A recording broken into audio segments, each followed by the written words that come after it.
They'll call you. Yep, they'll call you and. Okay. I cannot. Yep, absolutely. If you sign up and then you choose not to speak. Okay. Yep. Yep, you can certainly pass when you get up there. Never had that question. Thank you. Yeah. I didn't know. So they can't.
You might have been paying attention. I don't know.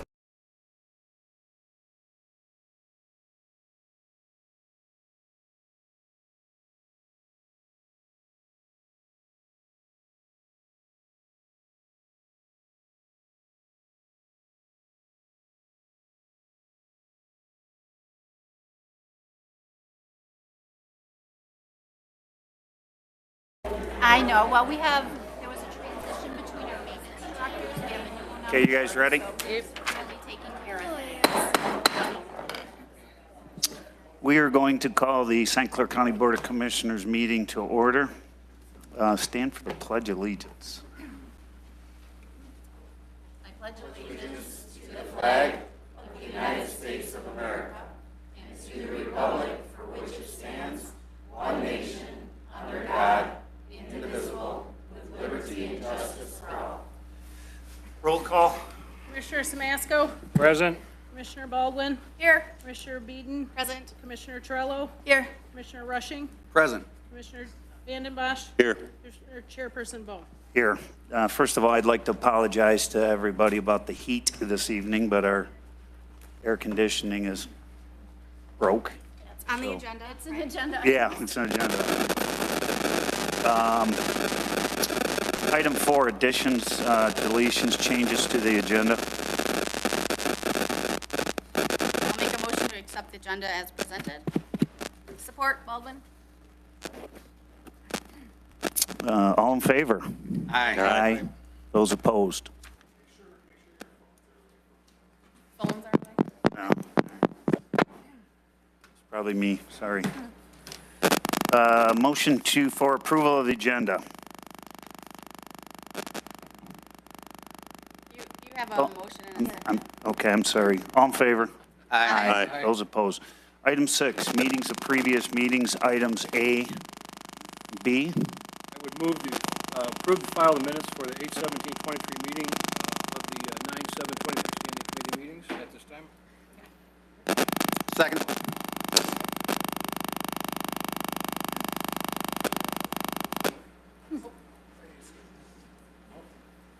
We have a technical malfunction. Okay, I have a motion and a second. Any discussion on any of those?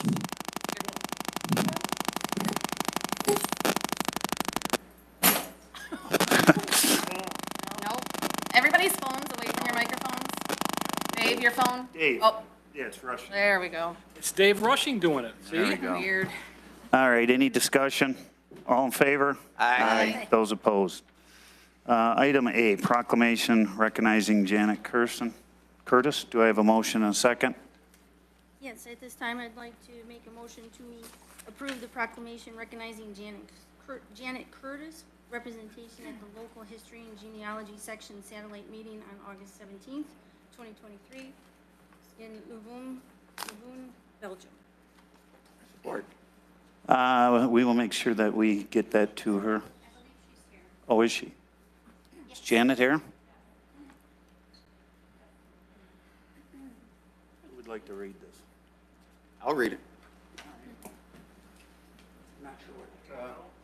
Janet, come on up to the podium.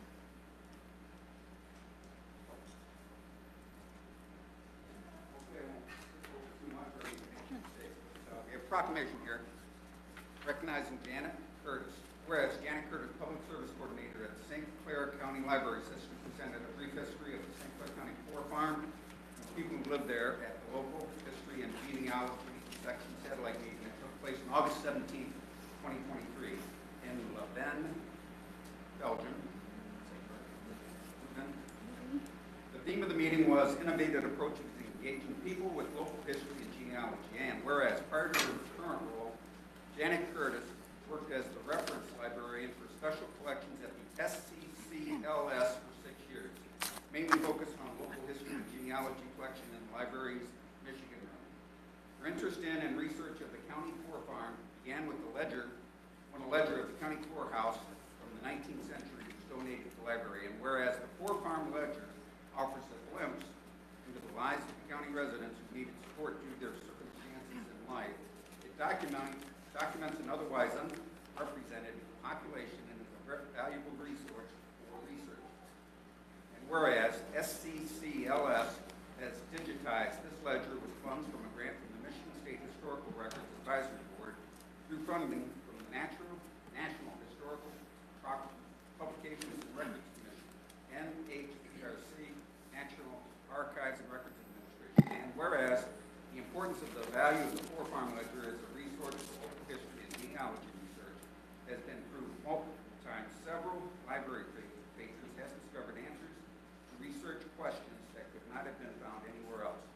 Now, therefore, be it proclaimed that the St. Clair County Board of Commissioners does hereby adopt this proclamation extending our deep appreciation to Janet Curtis for representing the county of St. Clair and the St. Clair County Library System, and honored for her to share a part of our county's unique and distinctive history with distinguished members of the international library community. Proclaim this 21st day of September 2023, Jeff Bohm, Chairperson, George Baldwin, Vice Chair, Keith Master, Commissioner, Lisa Beebe, Commissioner, Joey Torello, Commissioner, myself, Dave Rushing, Commissioner, and Dave Vanderwash, Commissioner. Thank you very much.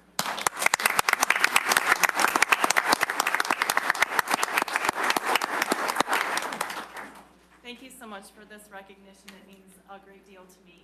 This is a special project, and I feel very honored to have been able to attend this meeting in Belgium. I would also like to thank you for your support. Also, the St. Clair County Library System, our director, Allison Arnold, and our St. Clair County Library Board of Trustees who offered their support as well. Thank you.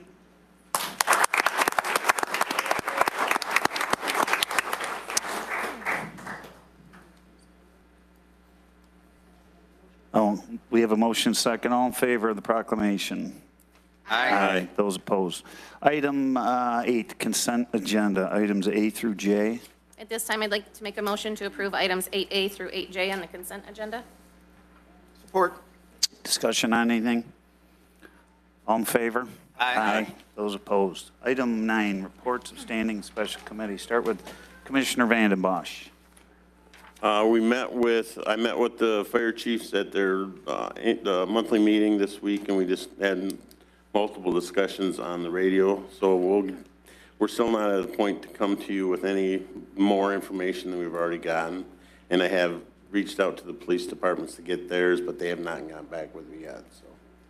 Okay. Yeah, I had talked to Dave a little bit earlier. I've been in contact with some of our local agencies. Many of you probably know you've been on assistant fire chief for 25 years. So I think we're going to lean heavily on you and your experience in the radio realm. Commissioner Rushing. I'll have plenty, I think, next month, but this month I do not. We do have the ordinance that we passed at the Riley Township Planning Commission Monday night. It's a 14-page ordinance, which you might have read about in the paper, in regards to solar facilities within Riley Township. It's been forwarded to Dave Struck. Once he gets it, and they're, like every township forwards their stuff, once they look it over and give their recommendation, it's going to come back to our planning commission, at which time we will then forward it to the full board, and that was unanimous at our planning commission meeting. So, like that. Commissioner Trell. I have nothing at this time. Commissioner Samasco. No report. Commissioner Baldwin. Commissioner Beedwin. Beedwin. Thanks. Beedwin. How to come up with that? So the Council on Aging, in conjunction with the City of Port Huron, are having Dana Nessel, our Attorney General, in on Friday to do a presentation on senior scams. So I think it's a great attribute to our community that the Attorney General will be here. It's at the Senior Center. It's happening this Friday at 2 o'clock, and it's also an ice cream social. So if you're available and interested or enjoy ice cream, please attend and show support.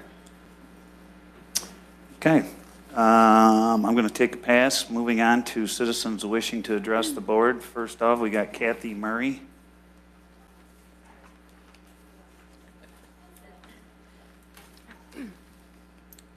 Actually, how many you got, Jeff? Probably 30. For everybody here, and if I could, Jeff, please pay attention to the clock. Everybody gets 3 minutes to make their speech, at which time then, of course, I'll say, you got to tie it up, because I'm Sergeant Burns. So if you would, please, everybody. Thank you. I'm Kathy Murray. I live in Port Huron, and I'm a supporter of the Blue Water Ally Center.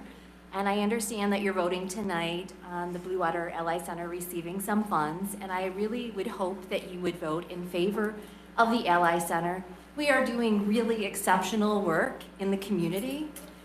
We've only been operational for a few months, and we have several programming guides that are developed and were developed and are continuing to evolve to serve all people in our community. There's a huge misconception that the Ally Center only services the LGBTQIA community, and that simply isn't true. Yes, are we LGBTQIA focused? Absolutely. But that is not our whole intent. Our intent is to work with all people in the community on education programs and to help people who need services receive services. And that's really important, that all people feel empowered, welcome, accepted in their own community. We have worked really hard to bridge the gap between people who maybe aren't necessarily fans of us and the community itself, just to make sure that we're all represented. I have really strong hopes, and we've contributed to the community financially. We are a business or a nonprofit here. We are a rent-paying organization in our community, and we really are providing some exceptional services. If you look online at our website, you will see all of the services that we provide. You will also see that there are things that are upcoming over the next few months that we can absolutely use all the support from you that we can get. I am an educator in this community. I believe that all students deserve good things. As an educator, I don't just believe that all students deserve good things, I believe that all people deserve good things. We deserve equal rights, we deserve acceptance, we deserve to be treated fairly in this community. And I would hope that you would take our application and hopefully approve what we've asked for so that we can continue to provide good opportunities for people in the entire Blue Water area. Thank you so much for your time. Tiffany Francis. Yep. Good evening, commissioners. My name is Tiffany Francis. I live in Port Huron. Georgia Baldwin's my commissioner, and I know several of you. I want to talk about health disparities. So the LGBTQ+ community has a lot of health disparities. I work in healthcare in this community and across the state. Wanted to share some facts. 61% of LGBTQ+ people, adults, have depression.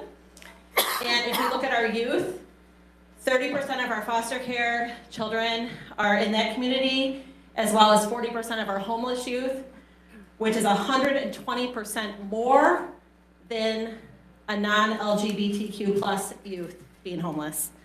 The Blue Water Ally Center and the Blue Water Allies organization is helping to fix those disparities. They are offering Ask a Doctor sessions with some of their doctor partners in the community. They have an HIV support group, and that's helping. 67% of LGBTQ+ community members have delayed health care. They've been uncomfortable going to the doctor, they've been treated poorly. That's a big deal. These are cancer screenings, these are questions that aren't being answered, these are our community members and our neighbors. So if you were considering voting against funding the Blue Water Allies, I hope that you will reconsider. And if you are thinking that this doesn't affect you personally, I encourage you to go to a class. My daughter and I, both straight women, went to an art class. Renseik Major taught us how to make a mosaic. We had a great time. It's open for all of us. All of us could go to the Blue Water Ally Center and be welcomed with open arms, taught a new craft, read a cool book, talk to a doctor. So please, if you are thinking of this is not the right thing to do, please rethink that idea and go and check it out. I guarantee you, you will see a neighbor there. Thank you. Laura Hillman. Laura Hillman.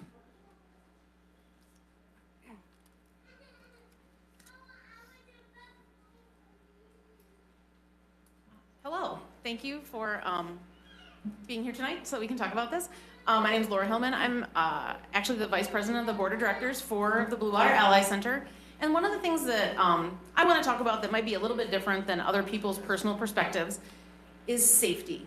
And to me, so I've been leading these sessions at the Ally Center called What is the Ally Center?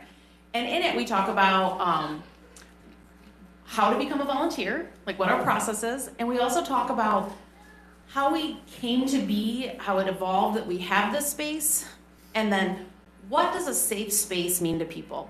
And so what I ask all of you to think about right now when you're trying to determine if this is a place that deserves funding from you all is, do you often feel safe? Do you generally feel safe in your home, in your work, in where you are out in the public space? And this is what I can tell you that I think is a little bit different, is that just doing those sessions, I have met multiple people who don't feel safe at home. They can't be who they are at home. They can't be who they are at work. I often talk about how it's been eye-opening doing this, because even though I've identified as queer since 2000, I have been out since 2000. When I started working up at the Department of Health and Human Services in Sanilac County, Sandusky's a pretty small town, I was out, probably because I was naive and 23, but I was like, I'm a lesbian and that's who I am. And I just expected people to respect that. And when I came out to my family, I was a little bit scared, but I kind of knew that they were going to accept me. And that difference in my life of being able to be safe in every sphere of my life is life-changing. You know, that's the support that kids and young adults and regular adults and seniors all need. And I will say that we've had, one of the surprising things to me is the largest group to reach out to us has been what we call our queer elders. We have multiple people that are 55 and older. I tell the same story a lot because I love it. We had one gentleman who was 80 years old send us an email and he said, hey, my husband and I, we met in San Francisco in the 70s. We've retired to Mallard's Landing and we're really excited to see all the stuff you're doing at this community center. We love Pinochle. Done. And so I think that's really where we see that everyone in the community can be served by the Ally Center, and it's a place where people can come and be who, like, just take a deep breath and be who they are. And I just really encourage you not to overlook that. Thank you.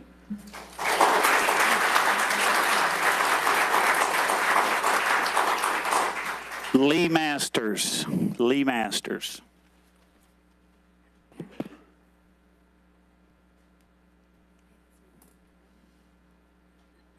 Thank you, ladies and gentlemen of the commission. I'm glad to have the opportunity to speak to you shortly. The reason I'm here tonight is to ask for your continued help on the zoning for townships. It is very important that they keep their own zoning. If they don't, we're liable to end up with whatever, and it's gonna upset the apple cart. What I'd like to have you do is, I believe this, what the governor's putting forward is unconstitutional. And I think that that's the way I would approach it. Your support and continued support to this, I welcome. Thank you very much. Okay. As a side note, Lee was the former county board chairman 22 years ago, I want to say. Many moons ago. Melissa Merchant.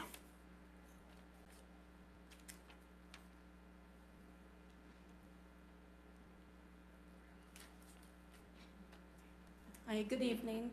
I'm here speaking, my name is Melissa Merchant. I live in Port Huron, and I'm here to speak on behalf of Blue Water Ally Center. The Blue Water Ally Center is a peaceful place of healing and hope, beauty and joy. There is no judgment, just space to be yourself. The love everyone has for each other and for the local community is absolutely beautiful, and so much bigger than any amount of hate. Everyone deserves to have a safe place to go where they are embraced with love and acceptance and free to be themselves. Thank you.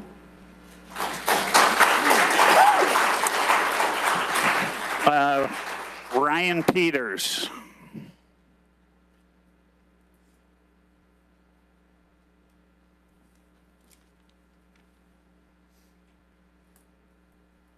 Hello, my name is Ryan Peters. I just drove here all the way from Michigan State University, so I've had quite the drive, quite the traffic. But I'm here to speak in favor of funding the Blue Water Ally Center. This is something that is very important to me personally, as someone who, back at school, has a boyfriend, and due to just the way things are, is unable to, show him where I live and introduce him to my grandparents, introduce him to my aunts and uncles.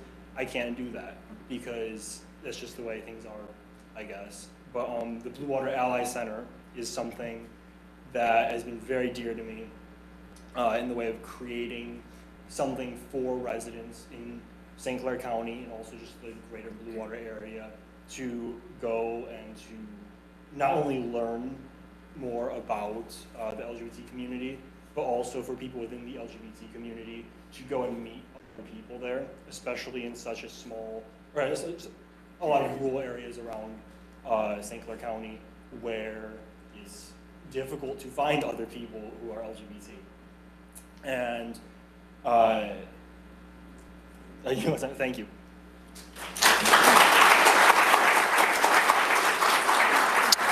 Barbara Little. Barbara Little.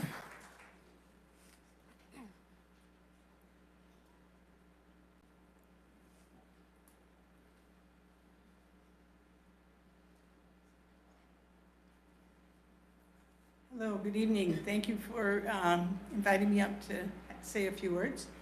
My name is Barbara Little, and I grew up in Port Huron, and I went to high school here, and when I discovered or decided to come out, I couldn't. I just could not come out in this town, in this community, in that time, in the early 70s. So I see the Ally Center as a support for Port Huron to keep people here. And people who are questioning, or people who have been traumatized by their churches, their families, they've been kicked out of their homes, they've been kicked out of their churches in a very traumatic way. And I escaped that issue because I left and moved to Fort Lauderdale, which is a very gay-friendly area, and I was there for 25 years. But I think the funding issue that we're talking about here, the grant, is a small amount compared to what we lose in our community by people who, instead of coming out, they get out. So in my return, after my retirement, I came back and I heard about this beginning, and I was in tears for every meeting. It was just so exciting for me to see this going on in my hometown.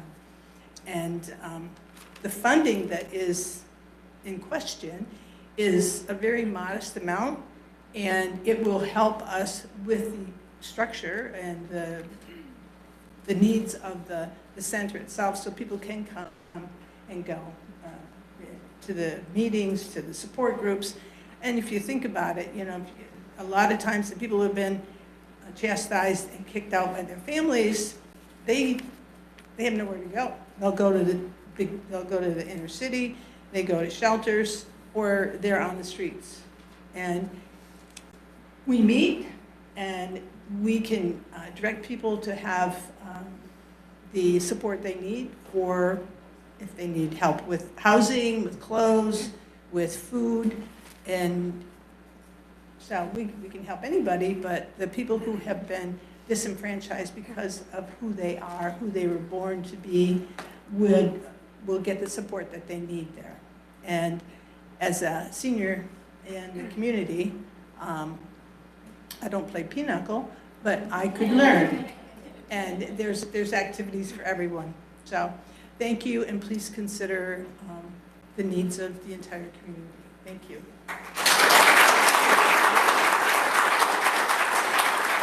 Jim Frank. Jim Frank.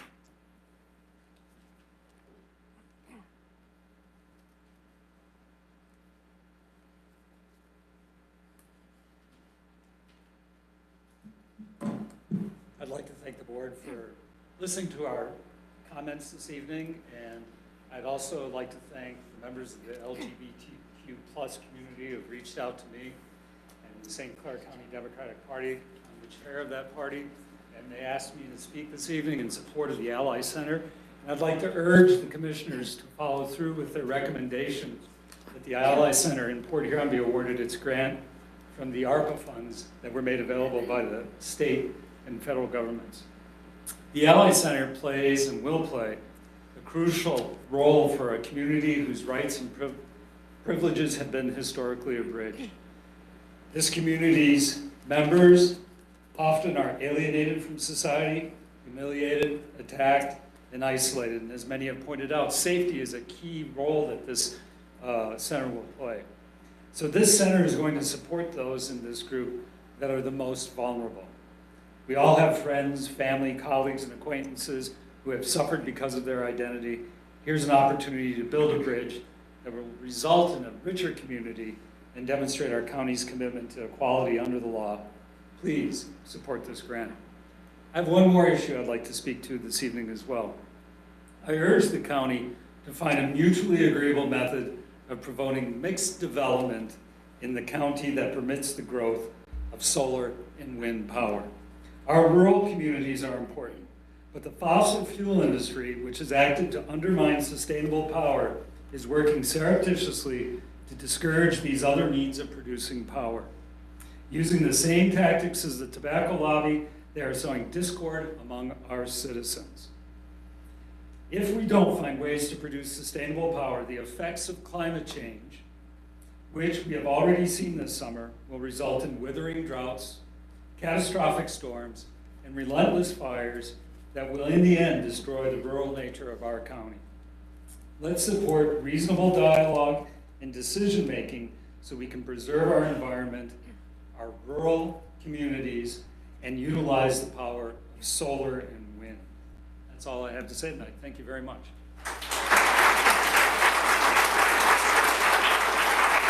Julian Ruck. Julian Ruck.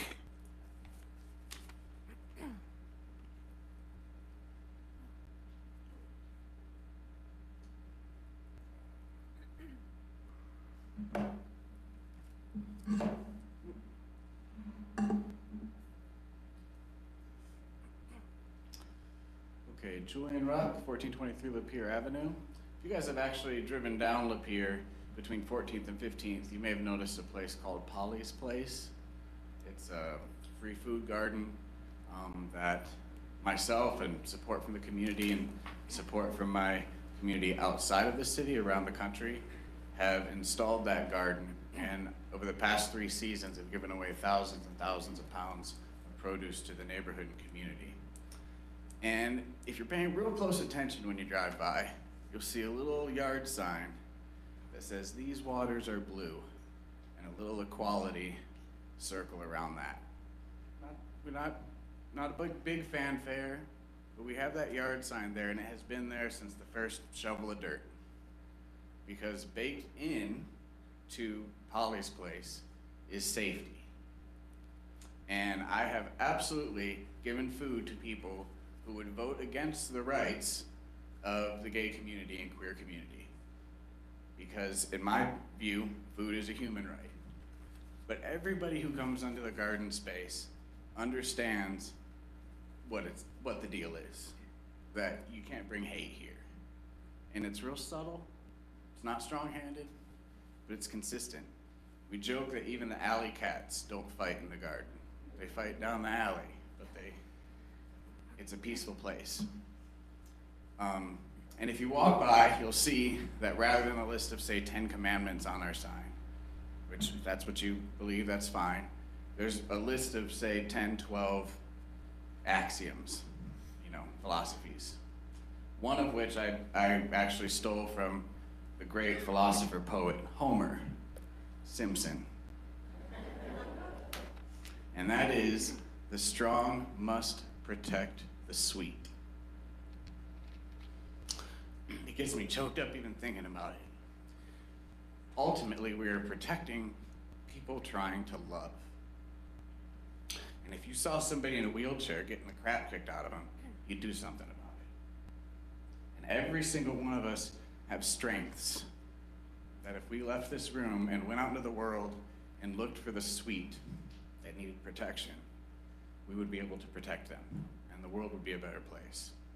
So some would say, I don't care what people do, I just don't want my tax dollars, whatever. There is nothing more important than protecting the people of your community and the environment we live in. The strong must protect the sweet.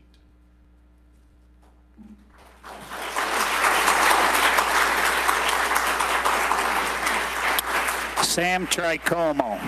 Sam Tricomo.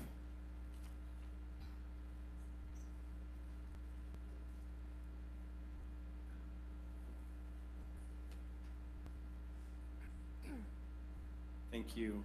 Sam Tricomo, 920 Stratford, St. Clair. I wanted to start by first thanking this board, not just for listening to us all tonight, but for what has been consistently, I think, a pretty strong support of community groups and things that bring goodness to the community. I'm thinking senior centers, I'm thinking veterans activities. Mr. Bohm, I know, is a big supporter of a lot of different community things. Baseball, seniors, he's my district commissioner. So with that, thank you. I just wanted to throw out a couple of stats, and these aren't my stats, they're US Census stats. So in the 2020 census, 9.7% of the US population were women between 60 and 79. 6.4% of the population were veterans. So let's think about those numbers, and that's probably why you support things like veterans and senior centers. 6.8% of the people in the US Census, identified on the LGBTQ spectrum. So just by the numbers alone, it's a real population, right? And it's one worthy of supporting. I'm going to close with this. So I'm a white, straight, 57-year-old male. I work for the Army. There are very few places I can't go. I don't say that with any pride. I say it with a little bit of sadness. I think there are people in that 6.4% who can't say that. There's not a place they can go. I feel safe almost everywhere I go. That's not the deal for everyone. So I hope you consider funding this. Thank you.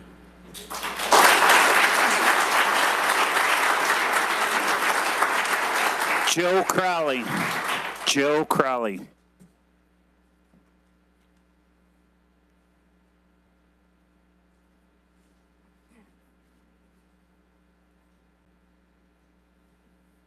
Thank you. I'm Joe Crowley from St. Clair, and like everybody else, I'm just encouraging you to fund the Ally Center. Like Sam, I'm a straight, cisgendered, old white guy, and I can go anywhere I want. I have two friends, Joe and Dean, who are gay. They're in their 80s, and when I listen to their story of growing up and the hatred and the prejudice and the mean things that people did, not just at their schools, but at their churches. One was in the Navy. They had no safe space. And so, again, I'm asking you to fund a safe place for people like Joe and Dean, who Dean served his country for many years, 20 years, and retired. And was never able to come out with, he never had a safe space until he was in his 70s. And I'd like that to change. I'd like it to change in our community. I'd like St. Clair County to be a place that's safe for all people. I'd like the city of St. Clair to be a safe place for all people. The city of St. Clair is known pretty far and wide as not a terribly safe place for a lot of people. It is for me. So I come here as an ally to those people who don't have a safe space. And I ask you all, who are also people that can generally go wherever you want without fear of persecution or prejudice against you, I'd like to ask you all to vote to fund the Blue Water Ally Center. Thank you.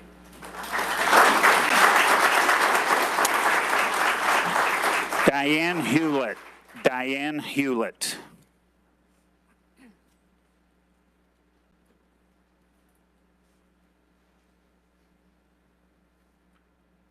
Hello, I am Diane Hewlett, as mentioned, and I wasn't prepared to speak tonight, but I am.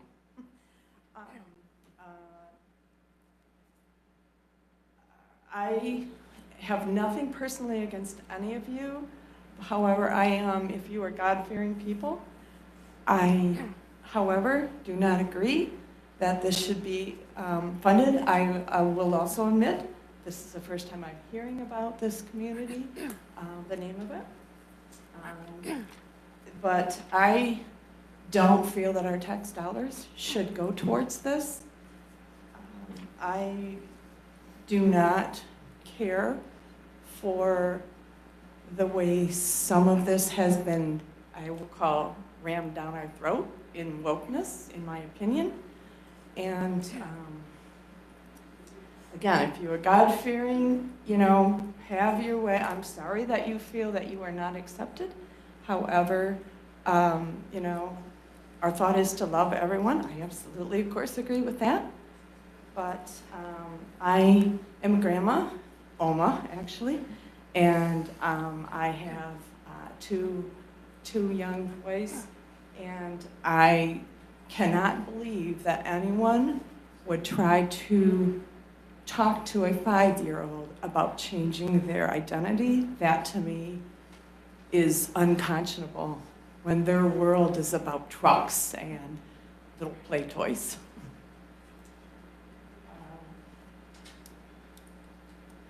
And I have more to say, but I won't. And then is this also, I'm sorry, the first time I'm here, is this also when I would talk about the control at the local level? Is Correct, that you another- got 1 minute and 6 seconds. Okay. I also agree that I don't agree with that law. I believe it should be kept at the local level because this is where we live. We know what's going on. I would not venture to say that I know what's going on in Detroit. I wouldn't want to make the rules for them. I know St. Clair County, that's where I live in Riley, and we had a powerful meeting the other night. People came together, and that is where our power should be, left at the hands of the local people.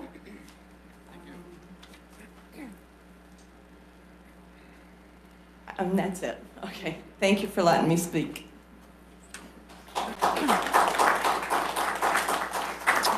Nancy Adamson? Nancy Adamson. Adamson. Sorry about that. I can remember those meetings. Hi, I'm Nancy Adamson. I've been a St. Clair County resident for 51 years. I have a son who lives in Ferndale. He's gay. I asked him why he lives in Ferndale and would he ever come back to Port Huron. And he said, absolutely not. And I said, why? You'd be close to me. I could see you more often. And he said, when I'm standing in line at CVS Pharmacy in Ferndale, and I'm wearing my Goodwill coat and my rainbow scarf, nobody's looking at me. They're looking at the transvestite behind me and saying, those are good-looking shoes. But when he's in St. Clair County and he's at the CVS Pharmacy, he said everybody's staring at him. He doesn't feel welcome here. And there you are losing a young professional that could be in your community. He's been there for 20 years, won't come back. And you lose the young professional, and I could be closer to my son. And the Ally Center would have been something when he was a teenager that I would have encouraged him to participate in. But I drove him on Saturdays to Ferndale to affirmations so that he could meet with similar teenagers. So this goes along, supporting the Ally Center goes a long way to making this community feel accepted. And by the way, if transvestite is not politically correct anymore, please let me know. Thank you.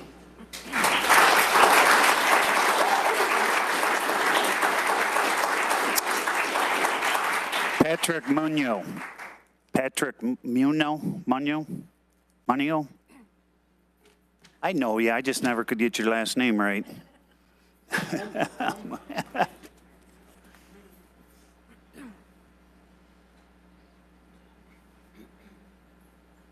My name's Pat Munoz, been pretty much a lifelong resident of St. Clair County. What's your name? Gardner? Yeah. Julian. I'm one of the strong, and I do protect the weak and the sweet, and that's why the Blue Water Allies organization, if you were smart, you'd consider accepting state or federal funds. Once you start getting that, you are now regulated by them. Okay? You think they're trying to help you out, but they will regulate. Now, I've been brought up that anybody, if their constitutionally protected rights are being violated by somebody, I have to step in. When I was in Florida, I was in law enforcement, and I did that on a regular basis, and I never regret one day of it. But to take funds from the county and put them into an organization holding a 501c3, to me, you're opening up a can of worms, because there's a lot of those organizations that are going to start coming to you folks and wanting financial aid, and it's not a good thing. So your group, build it, the people should back each other, and that's the way it should stay, not from the county.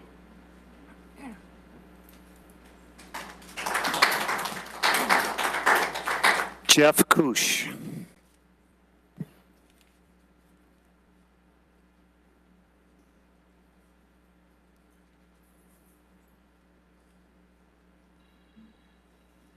evening, Commissioners. Thank you for allowing me to speak with you. I'm Jeff Kush, live at 4470 Gratiot. My daughter is Dr. Amanda Hurtubise. She started the Blue Water Allies project at McLaren St. Clair, or McLaren Port Huron. And she started it because, as a physician, she wanted to be able to help healthcare professionals, nurses, physicians, nurses' aides, hospital personnel, to understand some of the special needs of the LGBTQ community. And she transitioned that to a 501c3 organization, moved from the foundation at McLaren to the Community Foundation of St. Clair County, where they now have their funding, or their funds in an account. They are leasing the old atrium from the Community Foundation of St. Clair County. They have put together an outstanding, safe, wonderful facility to allow people in the LGBTQ community, as well as allies of that community, which I am one, to get together, to be educated, to have healthcare training, vaccinations, health screening. My grandson is transgender.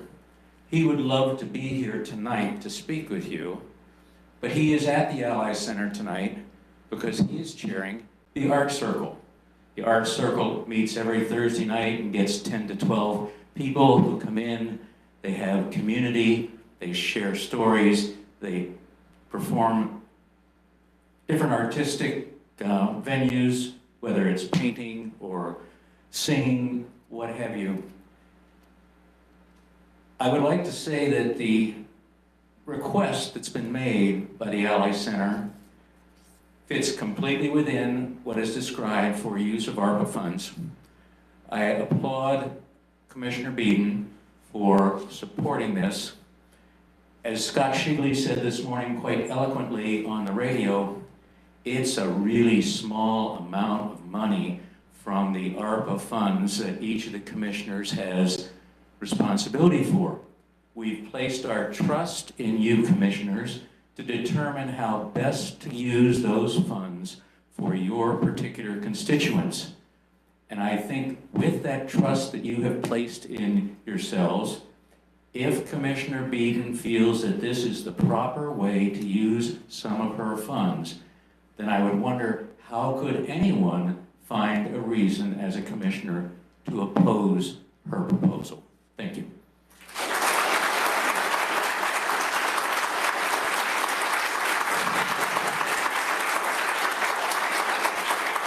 Scott Shigley.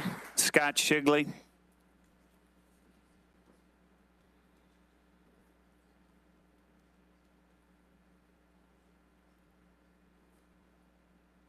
That worked out well, Jeff, thank you. Thanks for letting me speak tonight, but hadn't really planned. It's my first time here being in one of your meetings. And first of all, I want to say thank you to all of you, because working at the radio stations, I certainly know how difficult it is to be in the spots that you're in these days and dealing with the decisions that you have.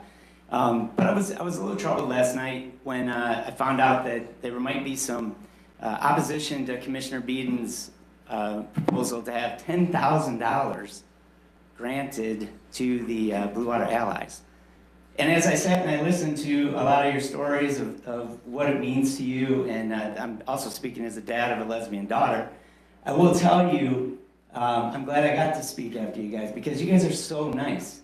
And there's a part of me that gets a little angry. And sometimes I think, you know, you're talking about each one of you got $1 million to allocate to your districts. Commissioner Beeden took $10,000. I feel like you guys under-asked. You know, because when you're talking about, you know, and I live in Marysville too, so Commissioner Torello, I'm your guy in your district. But when you think about it, I actually misspoke, Jeff, on the air this morning. I said it is a penny out of $1.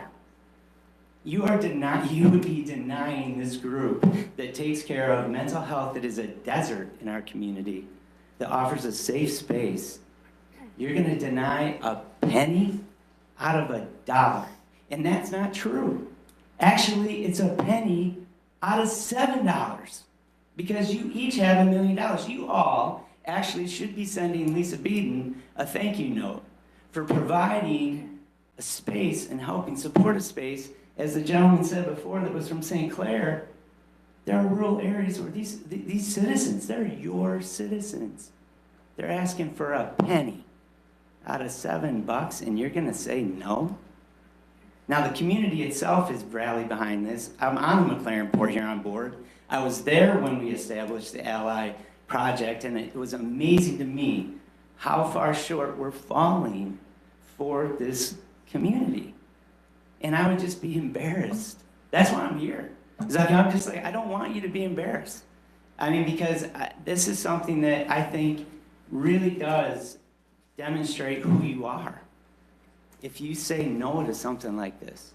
So thank you, Commissioner Beeden. And I really do mean it. Thank you for the service that you do provide, but I'll really be greatly disappointed if there's any resistance to something so minimal. So thank you.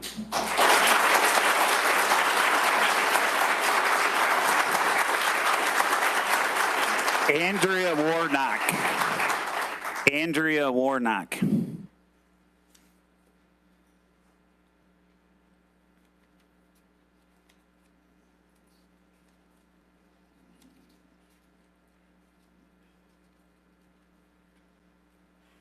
Good evening, Commissioners. My name is Andrea Warnock, and I live in Fort Gratiot.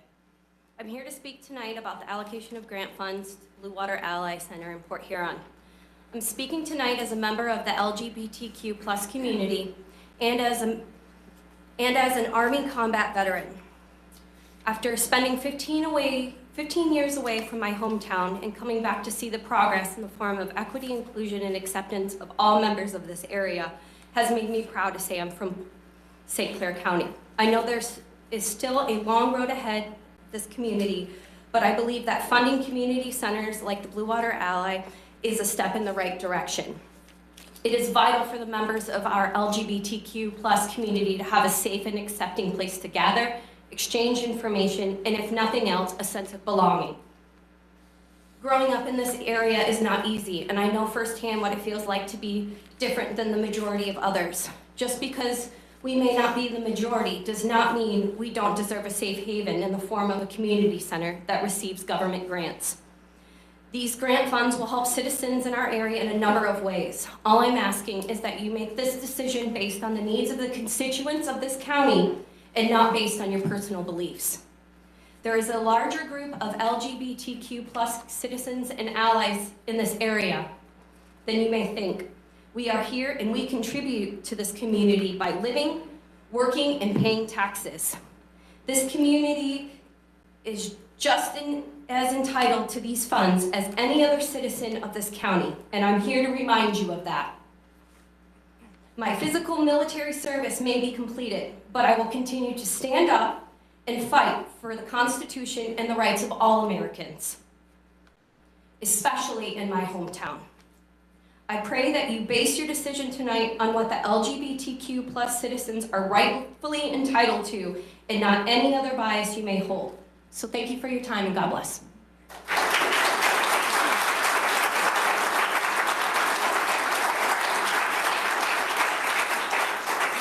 Dawn Nowicki. Dawn Nowicki.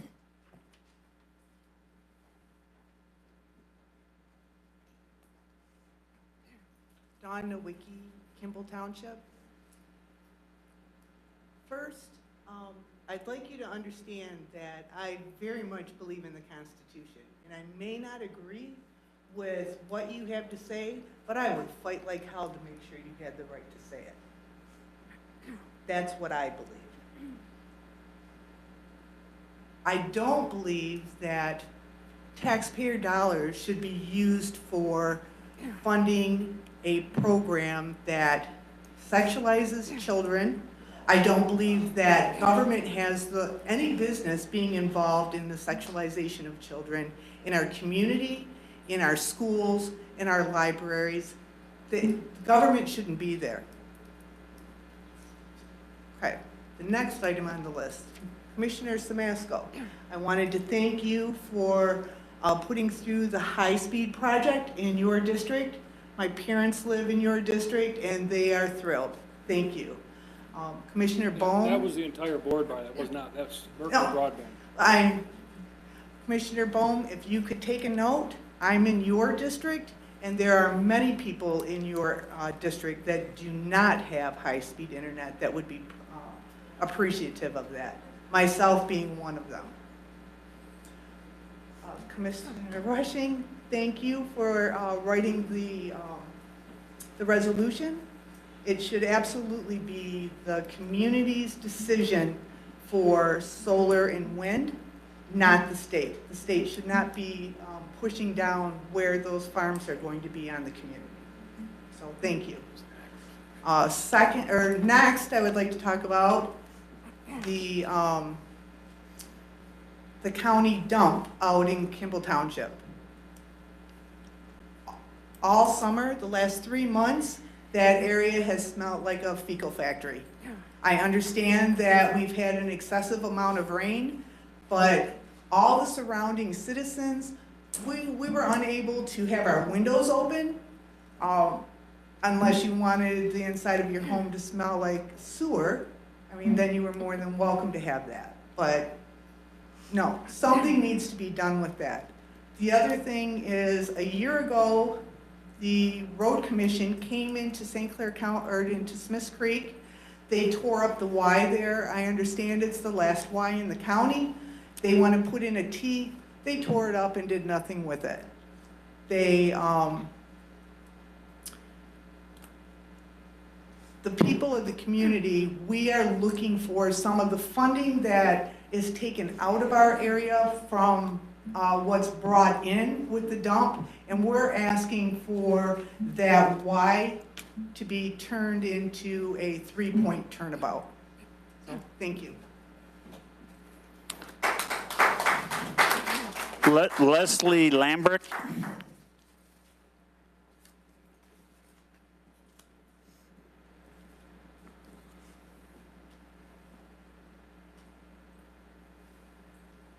Hello. I'm not from here originally. I am a professor emeritus who retired and chose to come up here. I live on the Lake Huron. It's the most beautiful place in the world. So that's why I'm here. I chose to come here. And I also am very much moved by the comments tonight. Personal story. I've been fortunate to live a very successful life. I was professor emeritus, I've won awards, I've written books, I've blah, blah, blah. It's been a good life. And I was able to buy a house on the lake. I am also a lesbian who came out in my mid-20s. I'm 77 now. And I'm here to tell you that if there hadn't been affirmations in Detroit and lesbian organizations, I'm not at all sure that I would be able to stand here tonight and say, I've had a rich, successful life. Because they provided a lifeline for me in my mid-20s when it was really scary to be out. And that process is tough, it's complex, it's hard, and I'm eternally grateful that there were places that could support my struggle and my wondering, what the heck is going on? I very much want to speak in support of the $10,000 that you are potentially providing. This is not a friendly environment up here.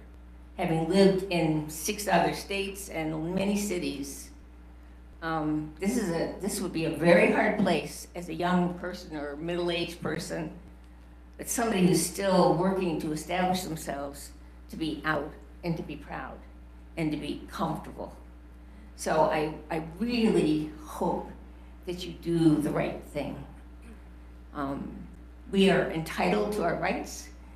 As people are mentioning, you lose creative people who have to leave because they don't feel good here, they don't feel safe. There are wonderful people that will stay, be a part of this community, and be very glad to be here if you provide support and resources. Thank you very much.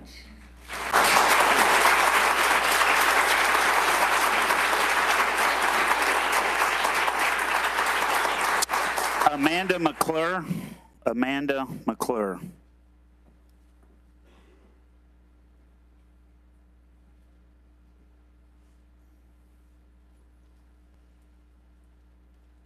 Hi, everyone. My name is Amanda McClure. I am from Riley Township. A little bit nervous. There's a lot of people in the room. But we all are here because we are able to speak to our local government. It's kind of nice that we can actually come to a room and we can address the people that are making the decisions for us. With that being said, I'd like to speak in regards to the solar and wind resolution that is on the agenda for tonight. Our local government should retain control of our local decisions. As the daughter and granddaughter of farmers and living in a community that is rural, it is very saddening to me that a place that my grandma died and my uncle died, where we have pets buried, could be just taken from us because the state says that that's where they're going to build something. So the members of the commission, I urge you to vote for our local government. Thank you.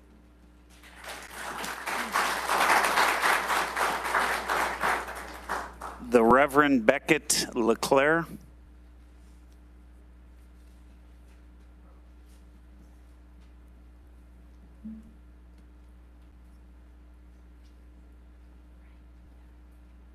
Good evening. My name is Beckett LeClaire.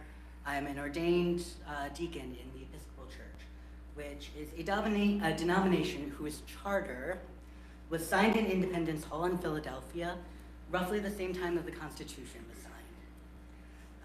And we count among our many saints people who have been leaders in this country since its very founding, and in fact, before its founding.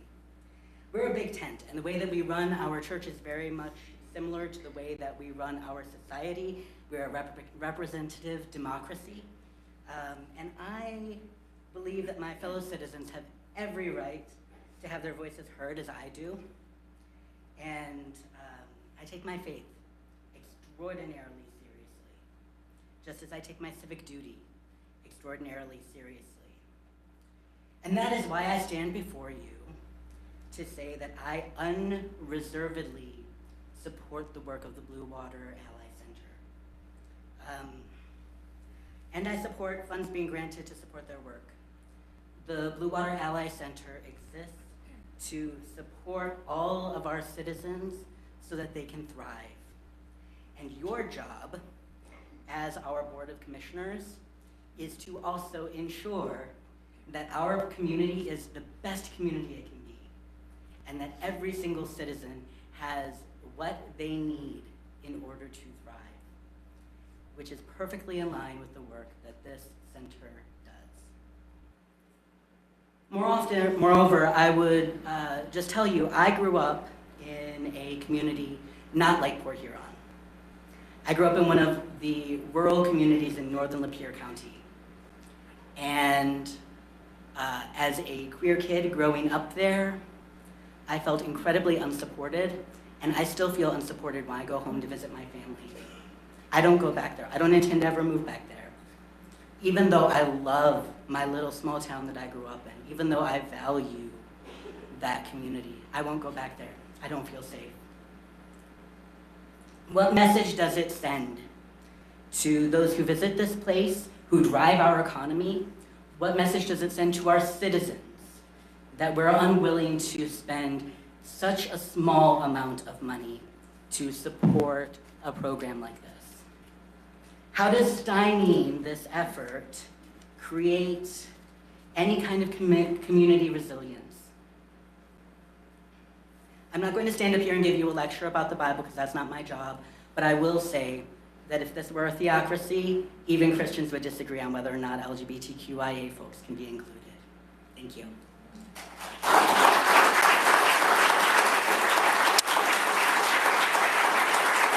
Vicki Blackburn. Vicki Blackburn.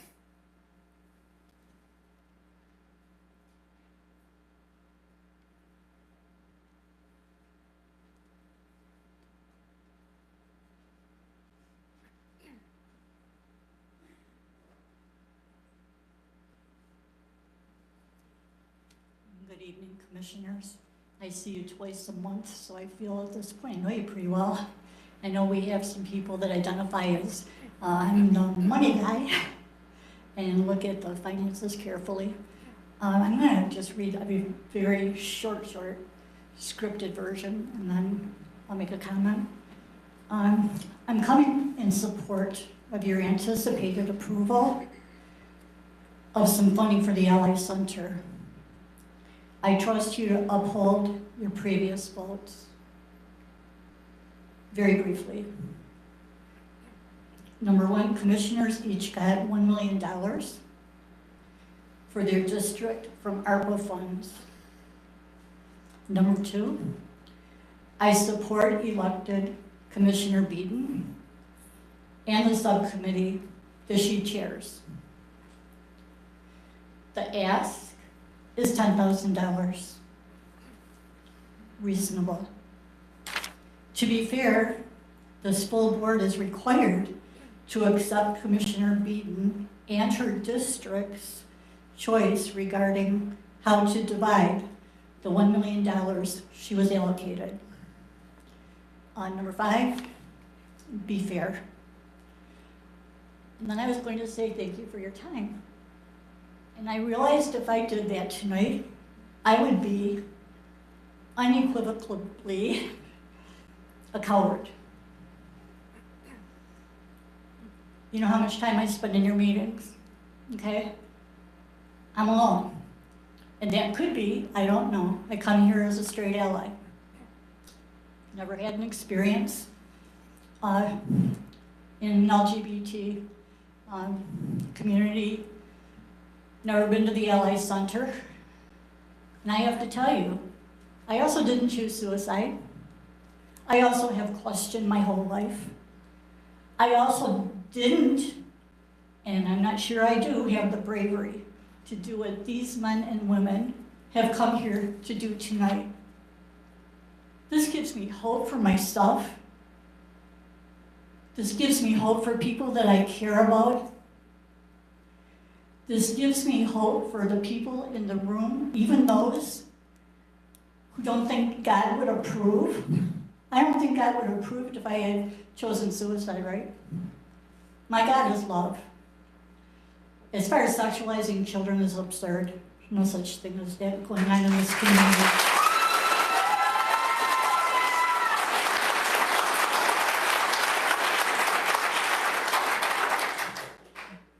I want to thank you for this opportunity to speak. There are people that will say that I was too authentic. Okay. And there are people that will understand where I'm coming from. Thank you so much for your time, and If you would, please.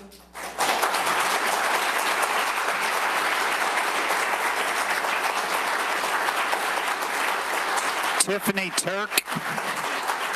Tiffany Turk.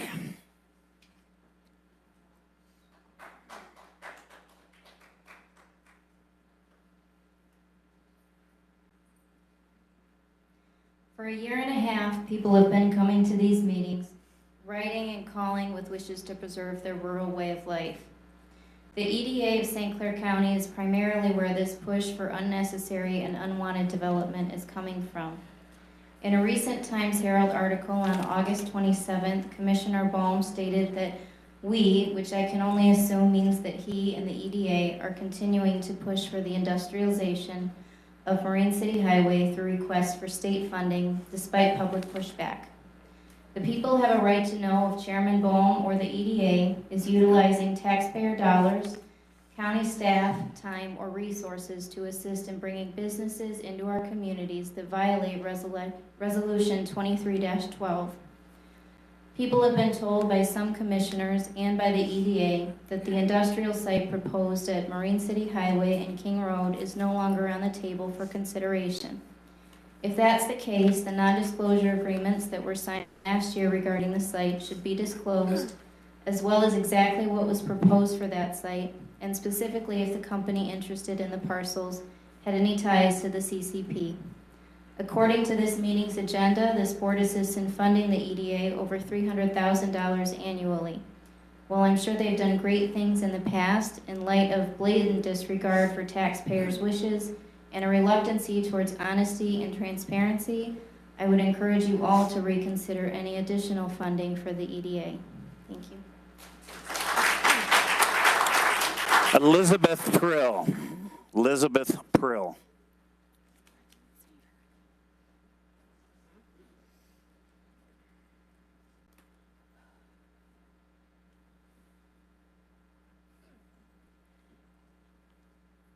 Good evening. Communities are best served by decisions made at the lowest local level. The state does not want control of zoning to serve the people of the state. The state wants control of zoning to serve a partisan agenda. From an August 27th article, as Tiffany just mentioned, this was in the Times Herald. Jeff, you stated that just because they moved on from the larger corridor discussion doesn't mean that the 26-mile road priority is entirely dead. Don't think that I'm not continuing to work, presumably, on it. We've got state monies and MADC grant that we applied for that may require some matching funds. We are waiting to hear on that. St. Clair County failed to get any significant portion of the state's $1.6 billion spending budget, except for that $2 million that you needed for the Clay Township project to support your downriver industrial loop. You know, you're making that square from Palms across 26 down Starville and the River Road. We see what you're doing.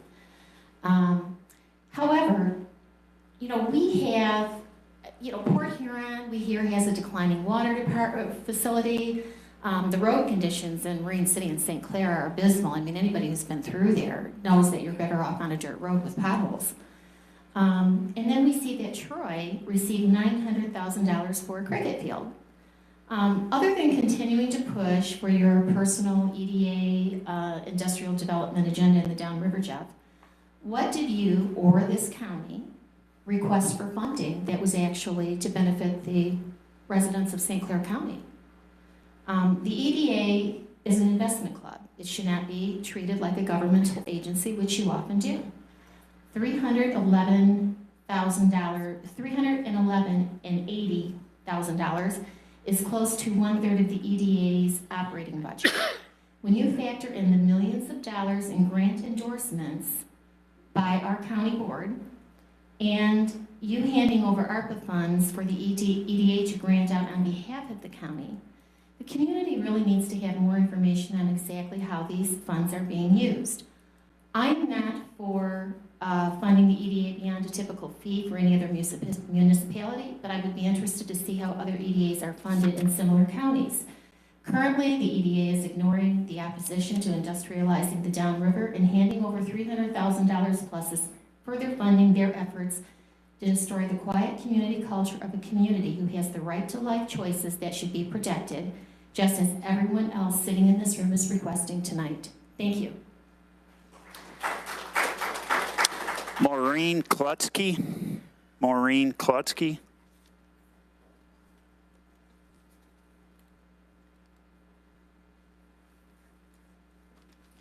Good evening. My name is Maureen Klutsky. I'm a United States Navy veteran and a registered nurse. Throughout the course of my career, both in the military and as a nurse, I've seen a lot of instances where we've had suicide, people who have been beaten. I've also seen a lot of instances of overdoses, and one of the big things that I want to speak about is the importance of community programs, and that's why I'm here to speak out in support of the Blue Water Allies and their center.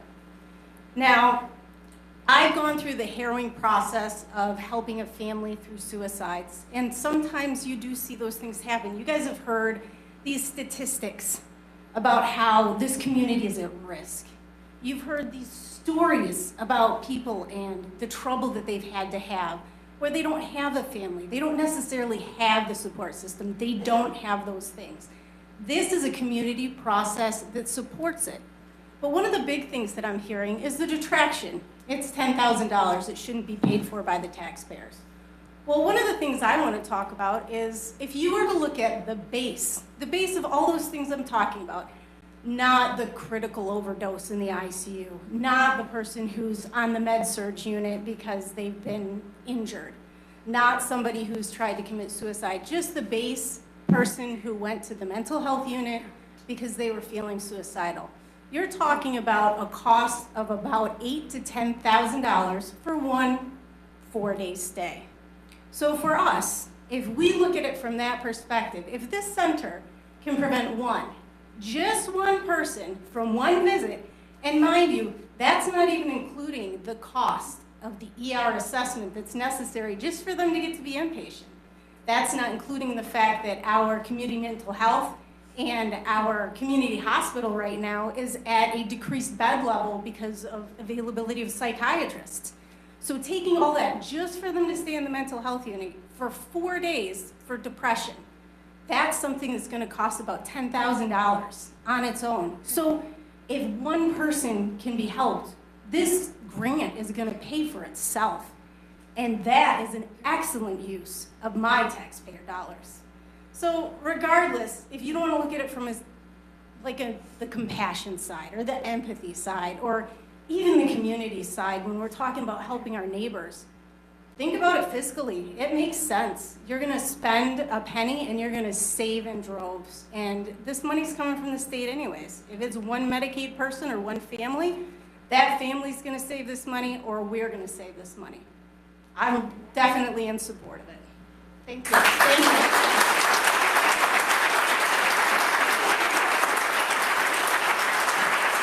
David Califf.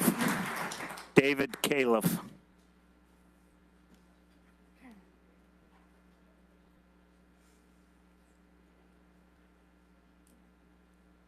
Hello, my name is David Califf. I'm a resident of Port Huron Township, and I am here to express my support for the Blue Water Ally Center. Honestly, one of the big reasons I've lived in Detroit for the last 8 years, I recently moved back to Port Huron during the pandemic to be part of my family. One of my biggest concerns, to put it lightly, was the closed-mindedness that some of this town kind of, not just town, but this whole county exerts with the LGBTQ plus community. And seeing projects like this makes me want to stay. Like, this is the reason, like, these are people part of our community, and they are trying to help everyone in our community. And I don't see a reason why this $10,000 shouldn't go through if it's already been approved. Not a very articulate individual, but that's all I really wanted to say is just express my support. So thank you.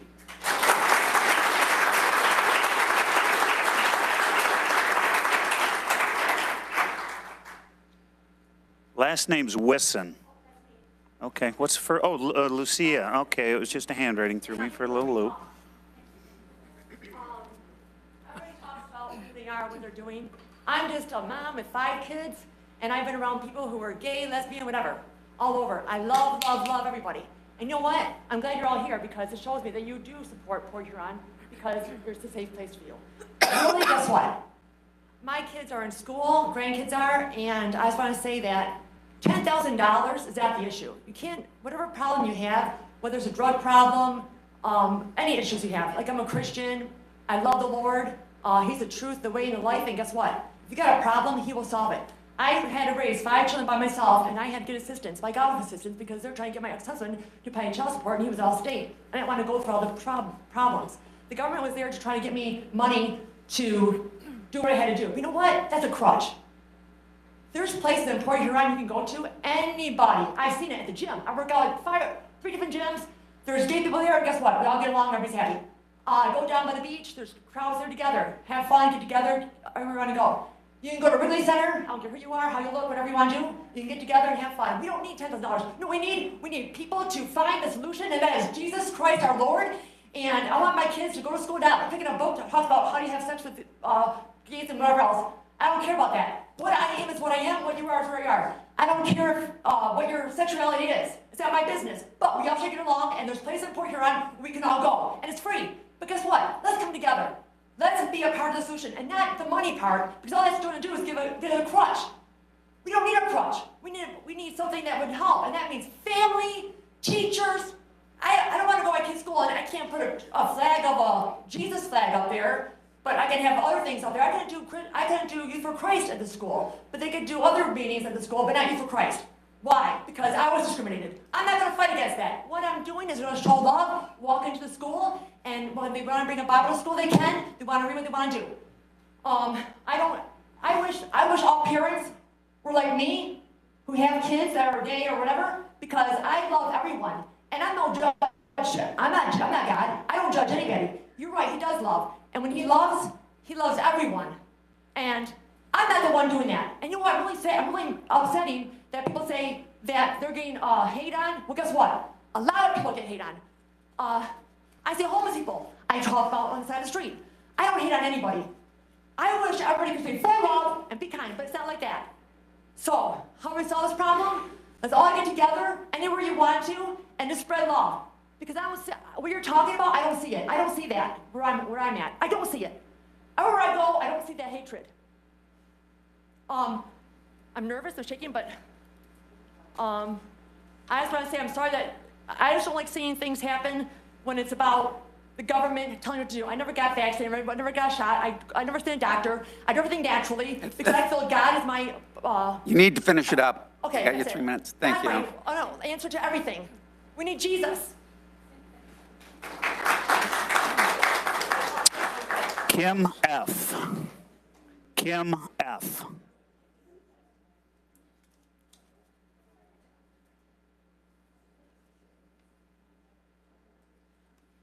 That's going to be kind of hard to top. I love that, her enthusiasm, though. But I don't have even half of that, so this is going to be kind of boring. But so my name is Kim Fenner, and I am asking to maybe look at other possibilities other than fund the Ally Center. There are a lot of organizations here in St. Clair County that I believe would benefit more of the majority of the St. Clair County residents. You've got Police Association, Firemen Association, Meals on Wheels, Council on Aging, but so there's over, hundreds of organizations here in St. Clair County that could benefit from that money. But I have 2 potential ideas for using that money for the betterment of a larger majority of the citizens.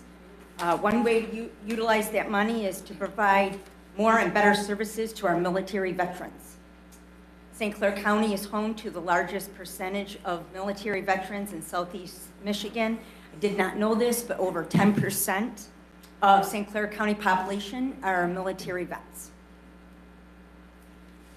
Military women and men have literally put their lives on the line for each and every person in this room right now. Directly because of that sacrifice, we can all be here today to talk about these issues.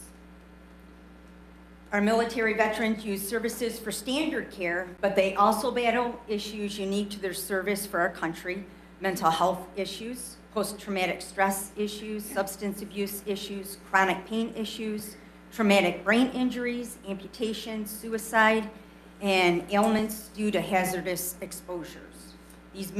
These people are heroic men and women in our armed U.S. forces that deserve not only our unwavering gratitude, but also our community support.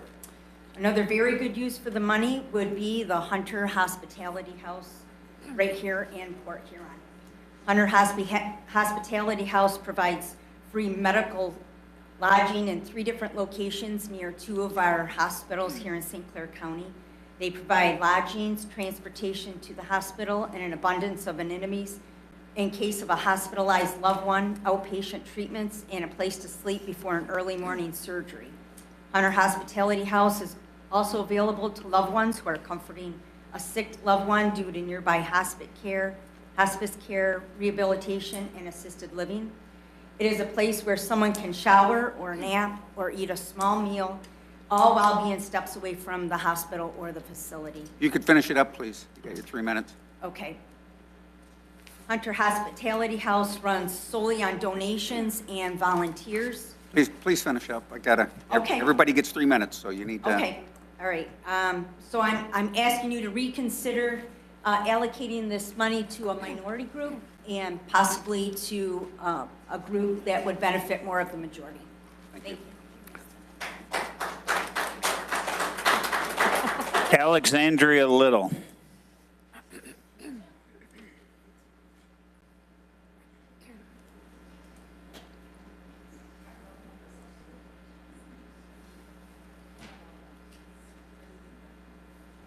Hello, my name's Alexandria Little. I'm 22 and I've lived in St. Clair County my entire life. And I'm one of the board members for the Blue Water Ally Center. Thank you. Yeah, I wanted to come up here and express my support, like a lot before me have, for moving this funding to the Ally Center. I really believe in our mission to be a bridge between allies and the community. We can really provide a lot of valuable programming that just wouldn't be there without money like this. It's really important to us. And I've heard a lot of great stories tonight about people's lives being positively impacted by our programs already, and we've only just begun, really, truly. So I'd just really like to encourage everyone to consider what would be best for your constituents and to please support our organization. I really feel like we can make a positive impact. And I thank you all for being here too. I see a great fountain of support from the community, and it really touches me, especially as being a member of the community myself. So thank you all for your time.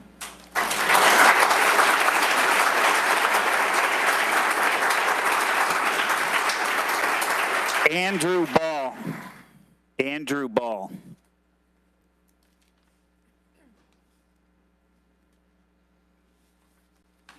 Hello, I am Andrew Ball, and I actually run the HIV support group through the Blue Water Ally Center.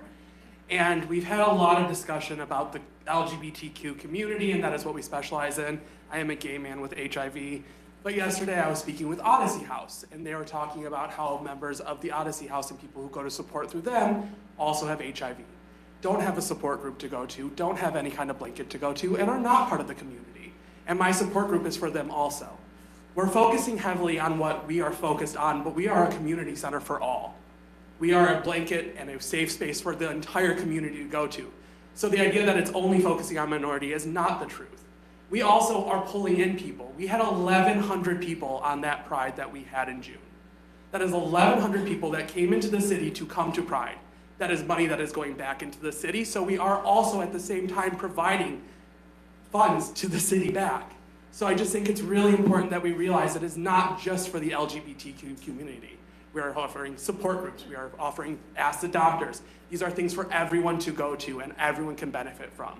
So the idea of $10,000 for a community center for all just seems like the right choice in this time, because we just need to prove to everyone that we can all get together and do this as a community, as one. So thank you.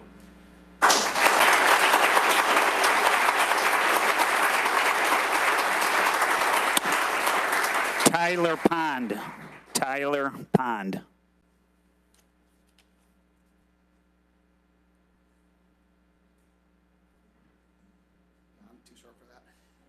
As a lifetime resident of Port Huron, I wanted to come today and address everyone about the progress I've seen in Port Huron.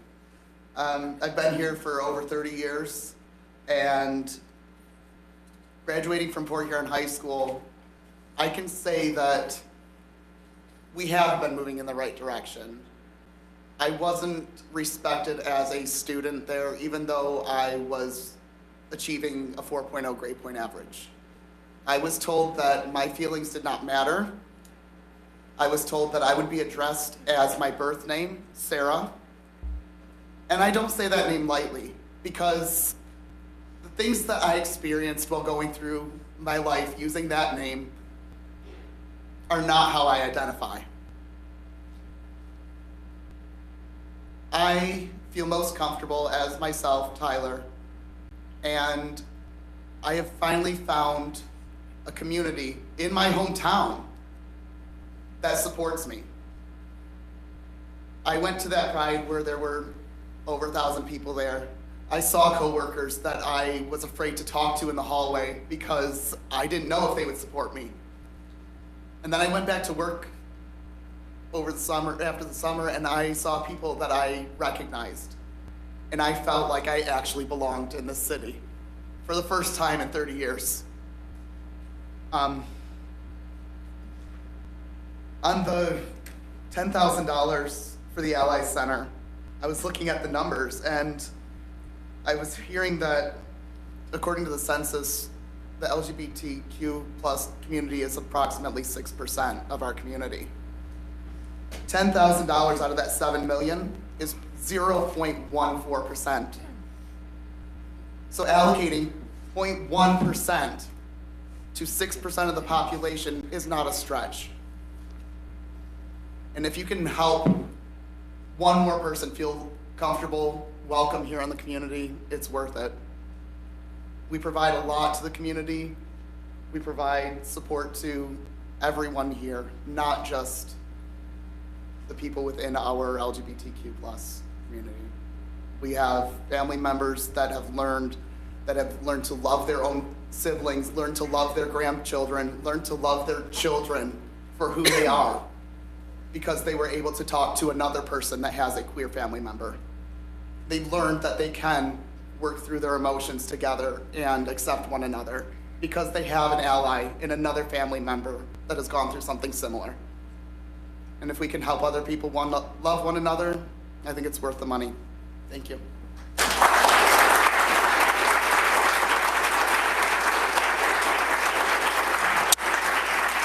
Kim Fenner.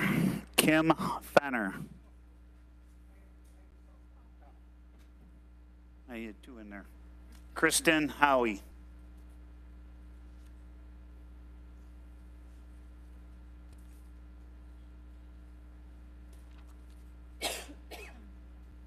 Hello, my name is Kristen Howie. I have been part of this community since 2004. I spent many years, or 5 years in Chicago. Before that, I grew up in Kansas. We recently spent 4 years in Germany. My husband is a customs officer.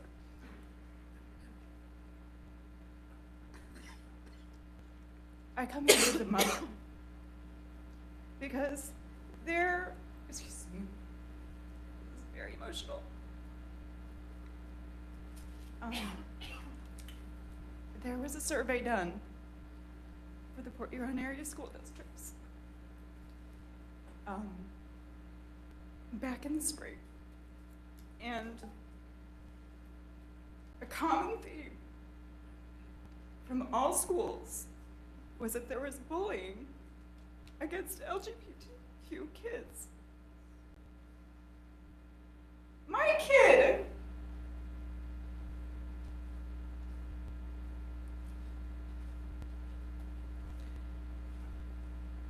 this is 1% of $1 million.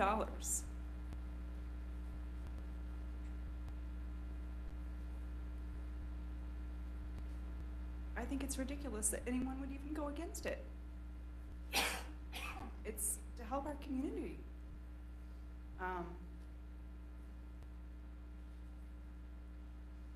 actually emailed each one of you earlier today, and I said that I thought each one of you should have allotted $20,000. 2% of each $1 million. Give the Ally City Center $140,000. Screw $10,000? That's nothing. $10,000 out of $7 million. You've got to be kidding me. It's not even worth talking about $10,000. 1% of $1 million to do all of this goodness in our community. I also want to remind the group that Governor Whitmer signed legislation expanding the Elliott Larson Civil Rights Act, and this reaffirms the legal protections for sexual orientation and expands coverage to include gender identity and expression. And I believe that if this is denied, this is discrimination.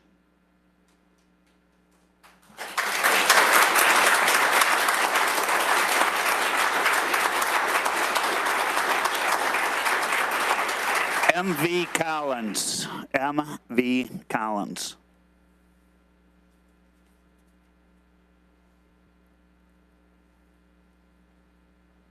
Hi everyone, my name's MJ Collins.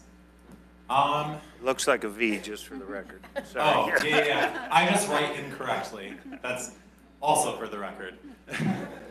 My passion in life is making a room laugh.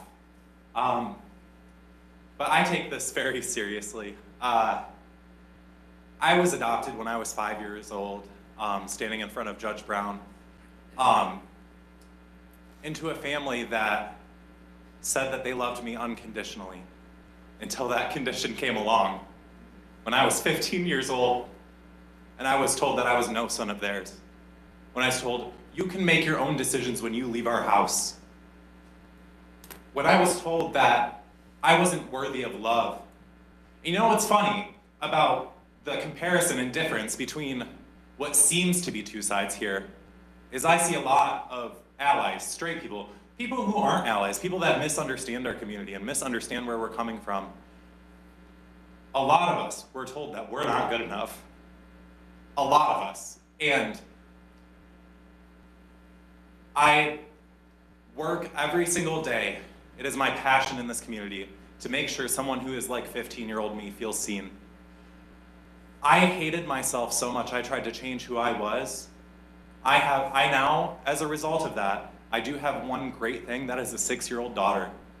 She is honors in class, and I drive to Algonac every other week, every single day to make sure she gets to and from school so that I can have equal time with her.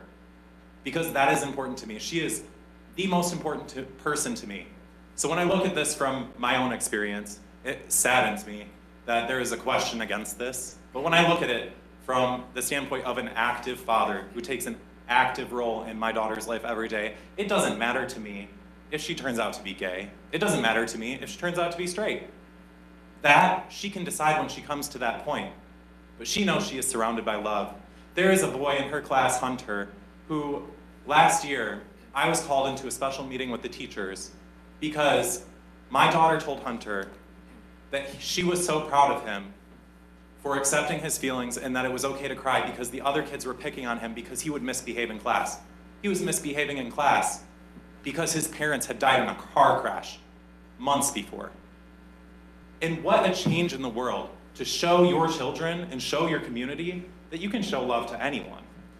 You can show absolute love to anyone without the stipulation of a Bible, without the stipulation of any of that. So, standing here today, I'm being the person that 15-year-old me needed, and I just urge you to support this decision for $10,000 to the Ally Center. Thank you.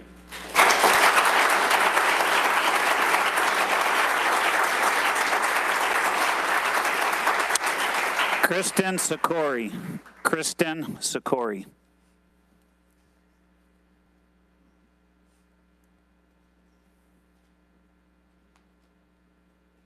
Hi there, I'm Kristen Sikori, and there have been so many amazing things said here tonight. I really can't add much more that would be impactful.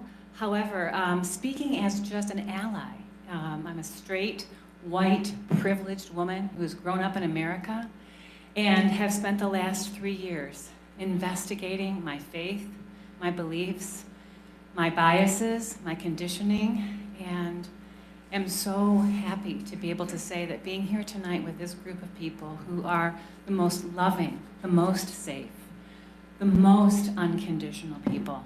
And I would like for the Ally Center to be there so that I can continue to be an ally, to continue to investigate my biases, to investigate my conditioning, and to be able to make sure that my little grandbabies, they're boys, and they play with trucks. But one day, one of them might come up to me and say, you know what? I like another boy. And I want to be ready to say, it's okay, I love you, you're great, it's all good. And I've got a great, safe place for you. So thank you so much for considering all of our words tonight, and so many of them have been so profound. Thank you.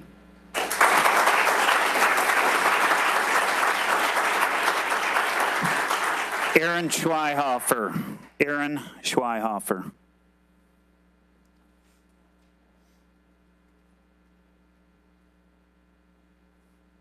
Good evening. My name is Erin Schweihofer. I live at 1998 Shamrock Lane in Marysville.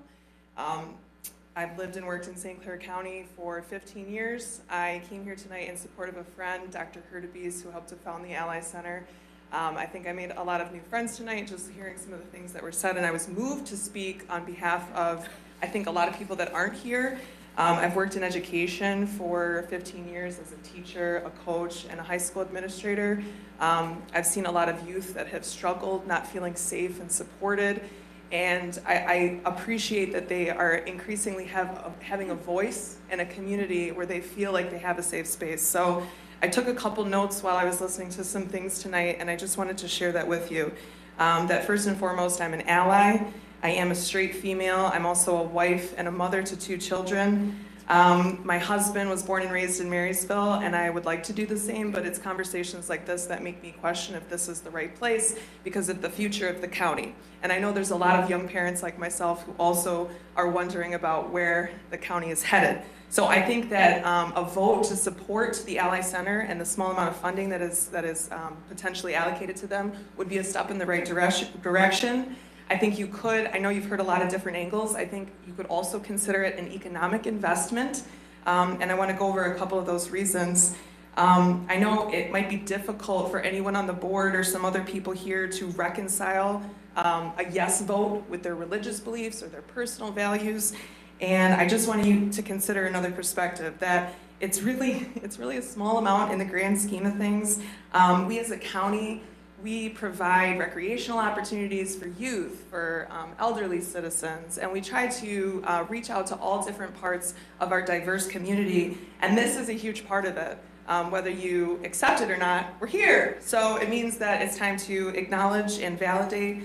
I also want to speak as a perspective of a public school employee. We're all public employees here, and safety is the #1 responsibility of any public entity. And so I just think it's a healthy time to remind you that there's so much more to safety than physical safety. Safety is also the safety of feeling like someone belongs, like someone has respect, And I think it's just an important time to just pause and reflect that whether we like the gender identity of someone or not, trans rights are human rights, gay rights are human rights, and so now's a really opportune time for you guys to acknowledge your neighbors, and you don't have to reaffirm anything about their life, just recognize that they're here. Thank you.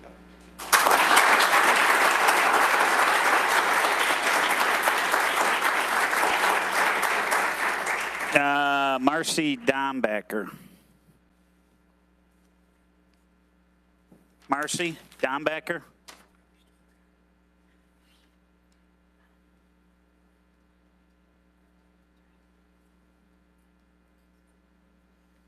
Hi, my name is Marcy Dombacher.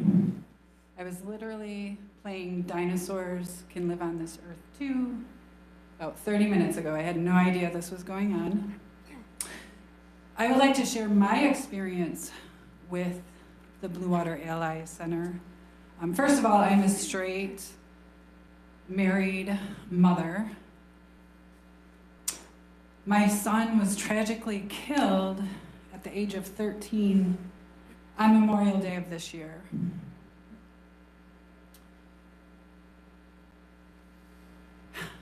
So when I think about what the Ally Center does, it gives hope. And I think hope is a word that we overlook, because when you look at hope, hope can change the direction of anything, whether you're straight, gay, Christian, Muslim, whatever it is, we all want the same thing. We want our children to be safe. We want to be loved. We want everyone to prosper. My husband had to go back to work. I needed to get out of the house. It was a Sunday afternoon. I had my 2.5-year-old daughter. We went out downtown. We found out about a drag show at the Ally Center. So we went. Nobody questioned me why I was there. Nobody questioned me having my daughter there. But my daughter smiled and she laughed. I smiled, I cried. Nobody questioned that. I felt so safe. It was one of my first times going out in public since my son had been killed. It gives hope to everybody. And as a mother who has lost their child, I do not want anyone ever to feel that kind of pain, because it's never going away. This center gives children hope. It can give parents hope. You don't have to agree with people's lifestyles, but really $10,000? I mean, I don't take any kind of medication for what I'm going through. I could go to a doctor and your tax dollars would pay for it. Would you be opposed to that? You know, let's look at, it's $10,000. I mean, let's focus on hope and community. You don't have to agree with people's lifestyles, but hope provides a safe community for everybody. Thank you.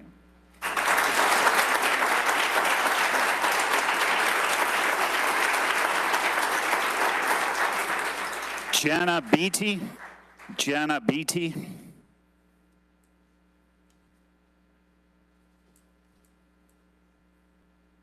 Hi, I'm Gina Beatty from Kimball, Michigan, and I am here to speak on support of the Blue Water Ally Center.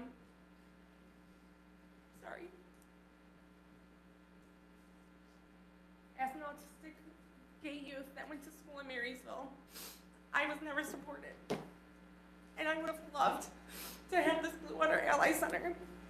And if you were to turn this down, there would be so many other youths and adults who end up in the psych ward, like, I don't know who brought it up. That is $8,000 to $10,000 for a 4-day visit. I was there for 5 days because of the depression of not being accepted, because I was not accepted by my parents, by my community. I ended up in very abusive hetero relationships. And because of the Ally Center and everyone there, I have found love, and that love is myself. I love this community that has become, and thank you for your time.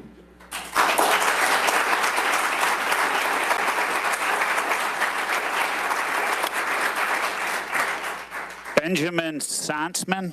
Benjamin Sonsman?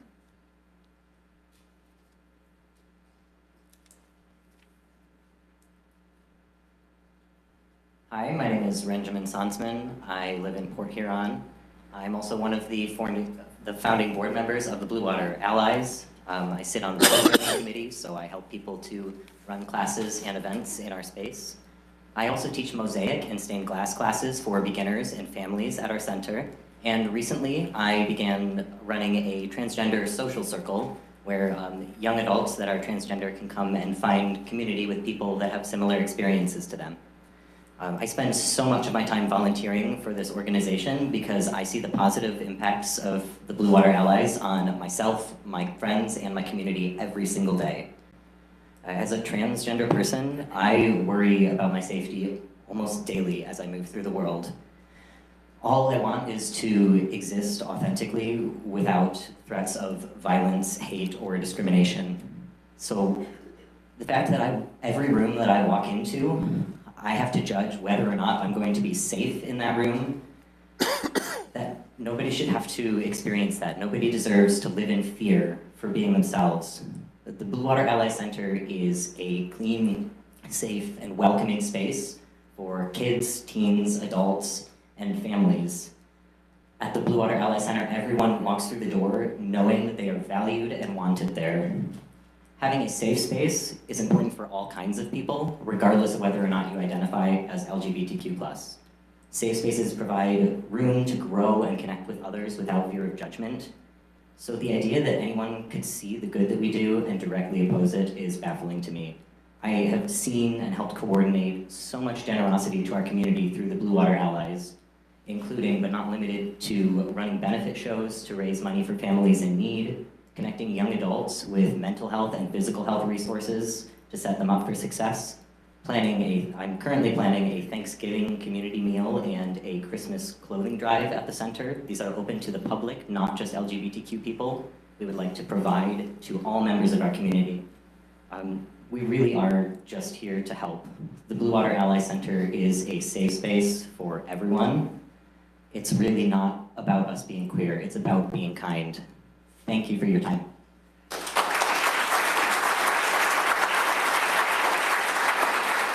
Heather Vogel. Heather Vogel.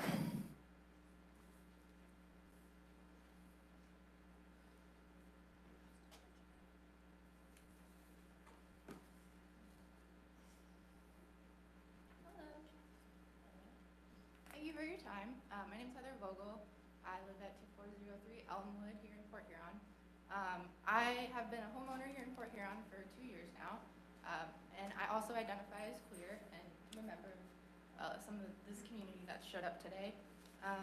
But what I really want to talk about is that I'm not from here. Excuse me. I grew up in Tucson, Arizona, and this is probably the smallest town I've ever lived in.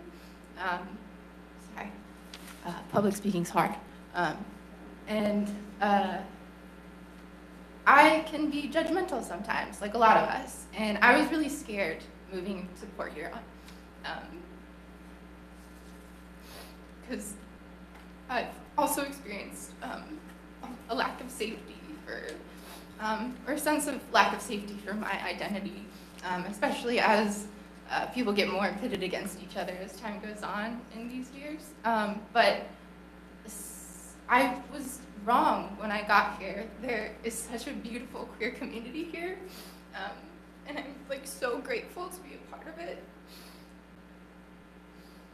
And it would be wonderful if we could come up with this money ourselves. But as you've heard from lots of people, we've often been abandoned by our families.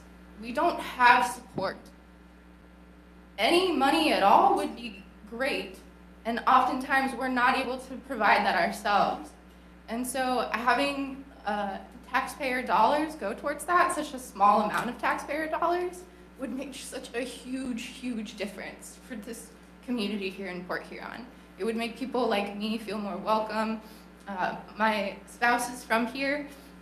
He grew up in Avoca. He's lived in St. Clair County for a long time, and now I get to live here with my 8 nieces and nephews and be a part of their life because I can go to a place where I feel safe. And so it would mean the world if you guys could vote in favor for something that's already been approved. So thank you so much.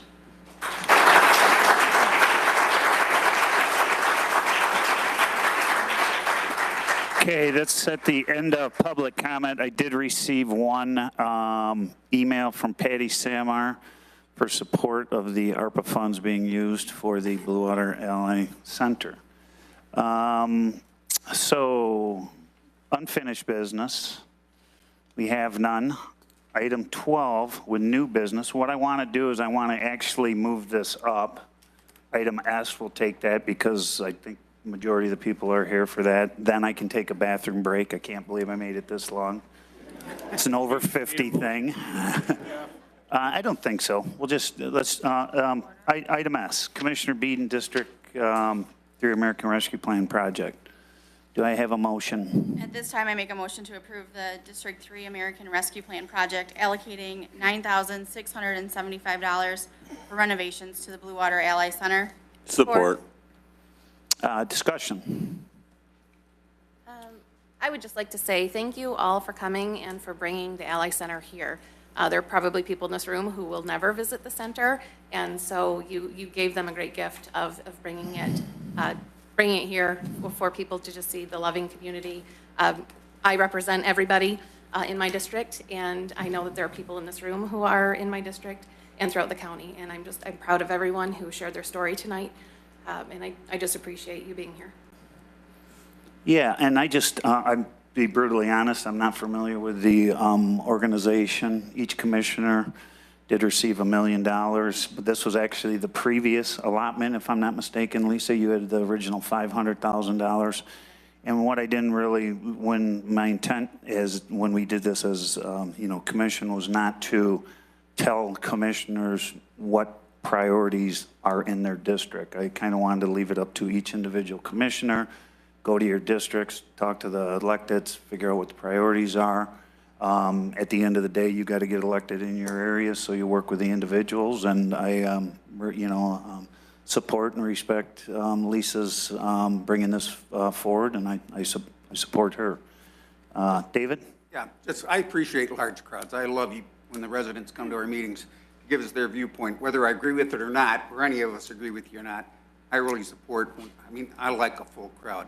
We had a real full crowd at Riley Township, up about 40 or 50 in regards to the solar thing on Monday night. I'm the vice chair on the planning commission there, but we appreciate all of us, whether we agree with you or not. I appreciate you being here.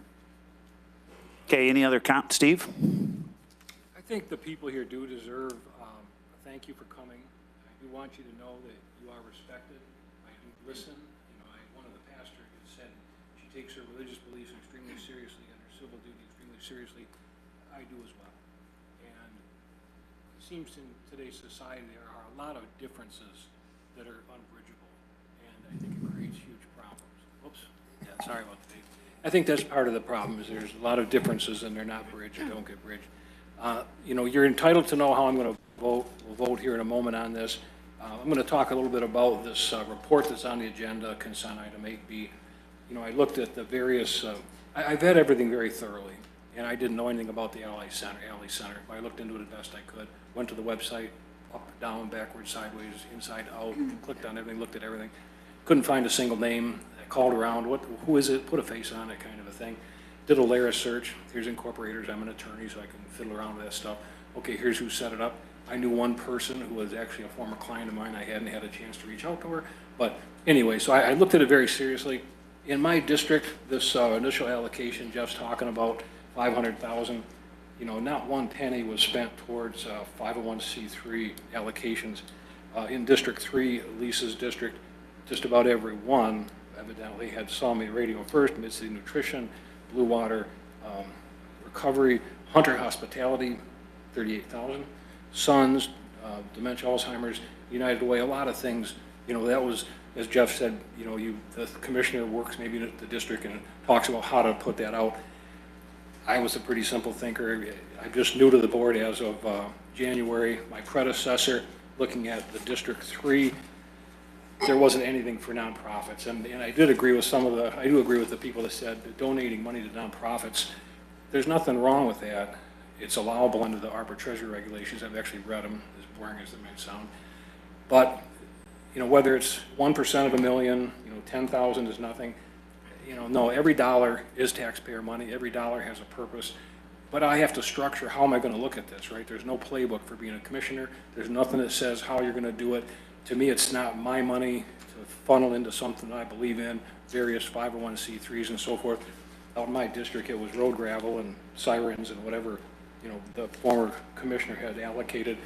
We have another $1 million that's yet untouched. In my district, there's still 27,000 left over from the last allocation. But my point is, I try to defer to a commissioner's position on a matter, just as Jeff said. It's their district, and my default position is I'm going to try and respect that because I like the same courtesy in my district. Well, but you also have to look at, to me, put it in the simplest terms, you know, we have a duty of oversight of this money, a duty to protect the community, a duty to serve the community. Regardless of our differences, you know, I respect everyone's position, respect everyone's desires. 501c3s are great. There's a 501c3 for anything and everything out there. And we could donate money to 501c3s and give them $1 a piece and still not cover all the 501c3s in the country probably. So the decision tonight, I want you to know, the people here to know, it's a question of allocating public money to the Blue Water Alley Center. It's not a vote for or against lifestyle. It's not a vote for or against people's rights to set their own path, to choose their own path in life. Some people shake their heads. Some say, no, if you don't vote for it.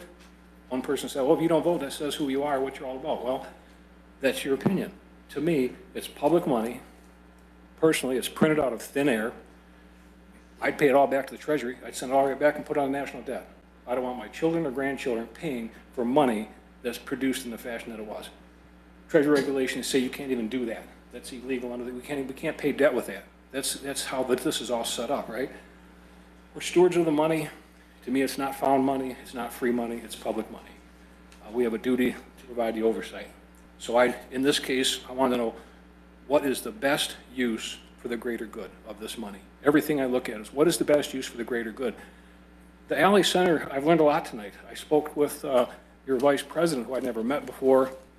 Lisa did provide some information to me that Laura Hillman, we spoke probably for 15 minutes.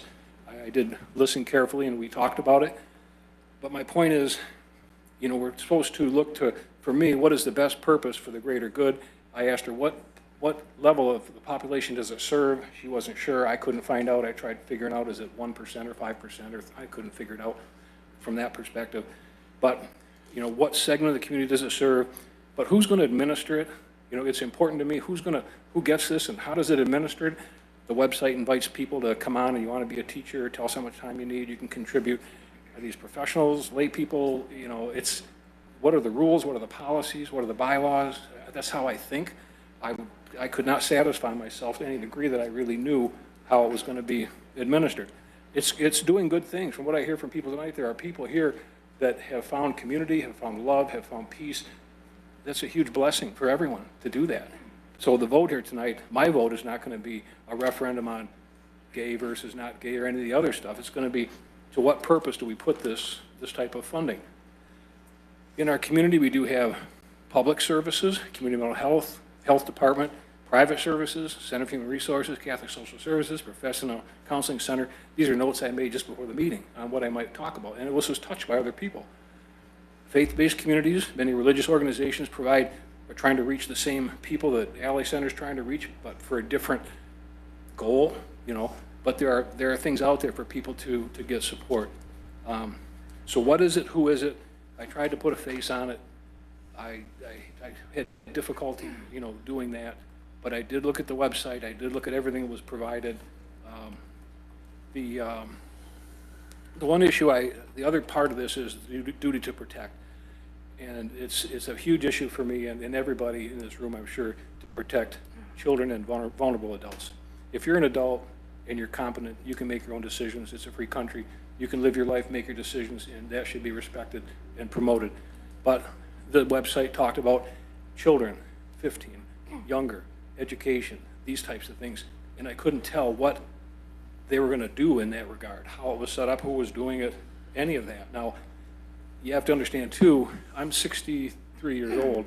I was a prosecutor for 20 years, a senior trial attorney in the county prosecutor's office. I've seen much good, I've seen much bad, and much disaster.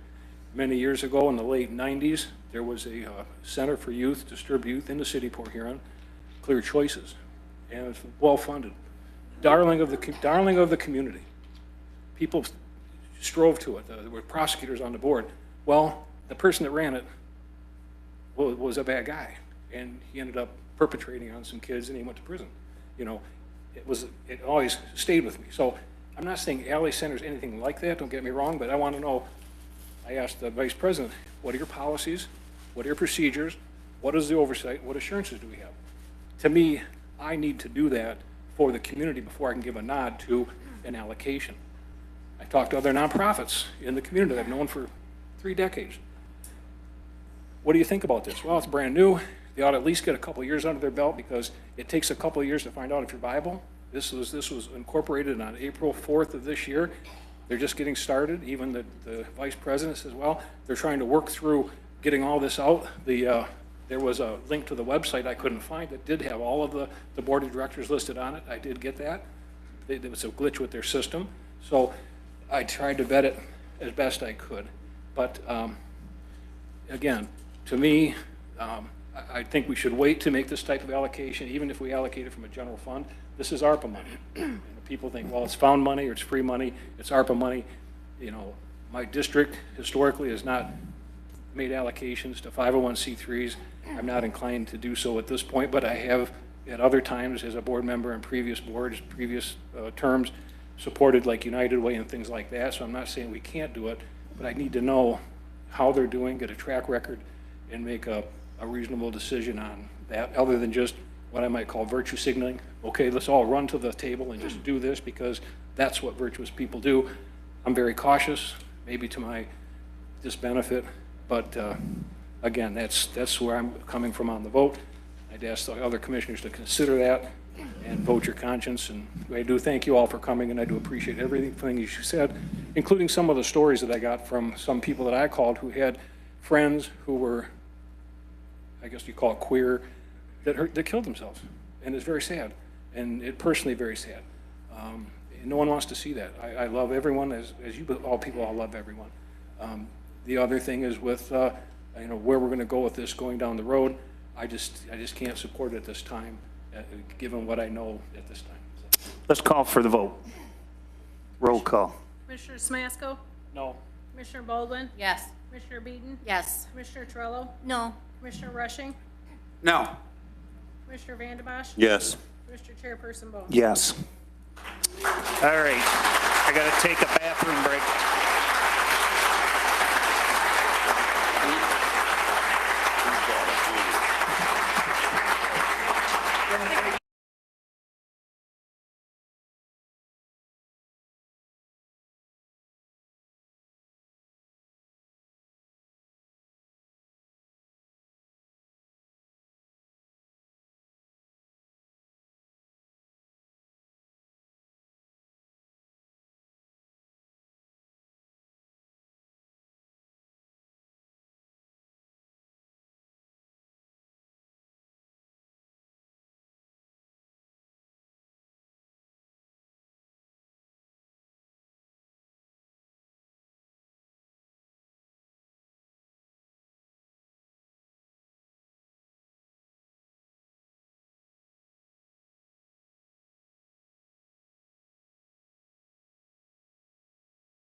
Item A, approval of county disbursements.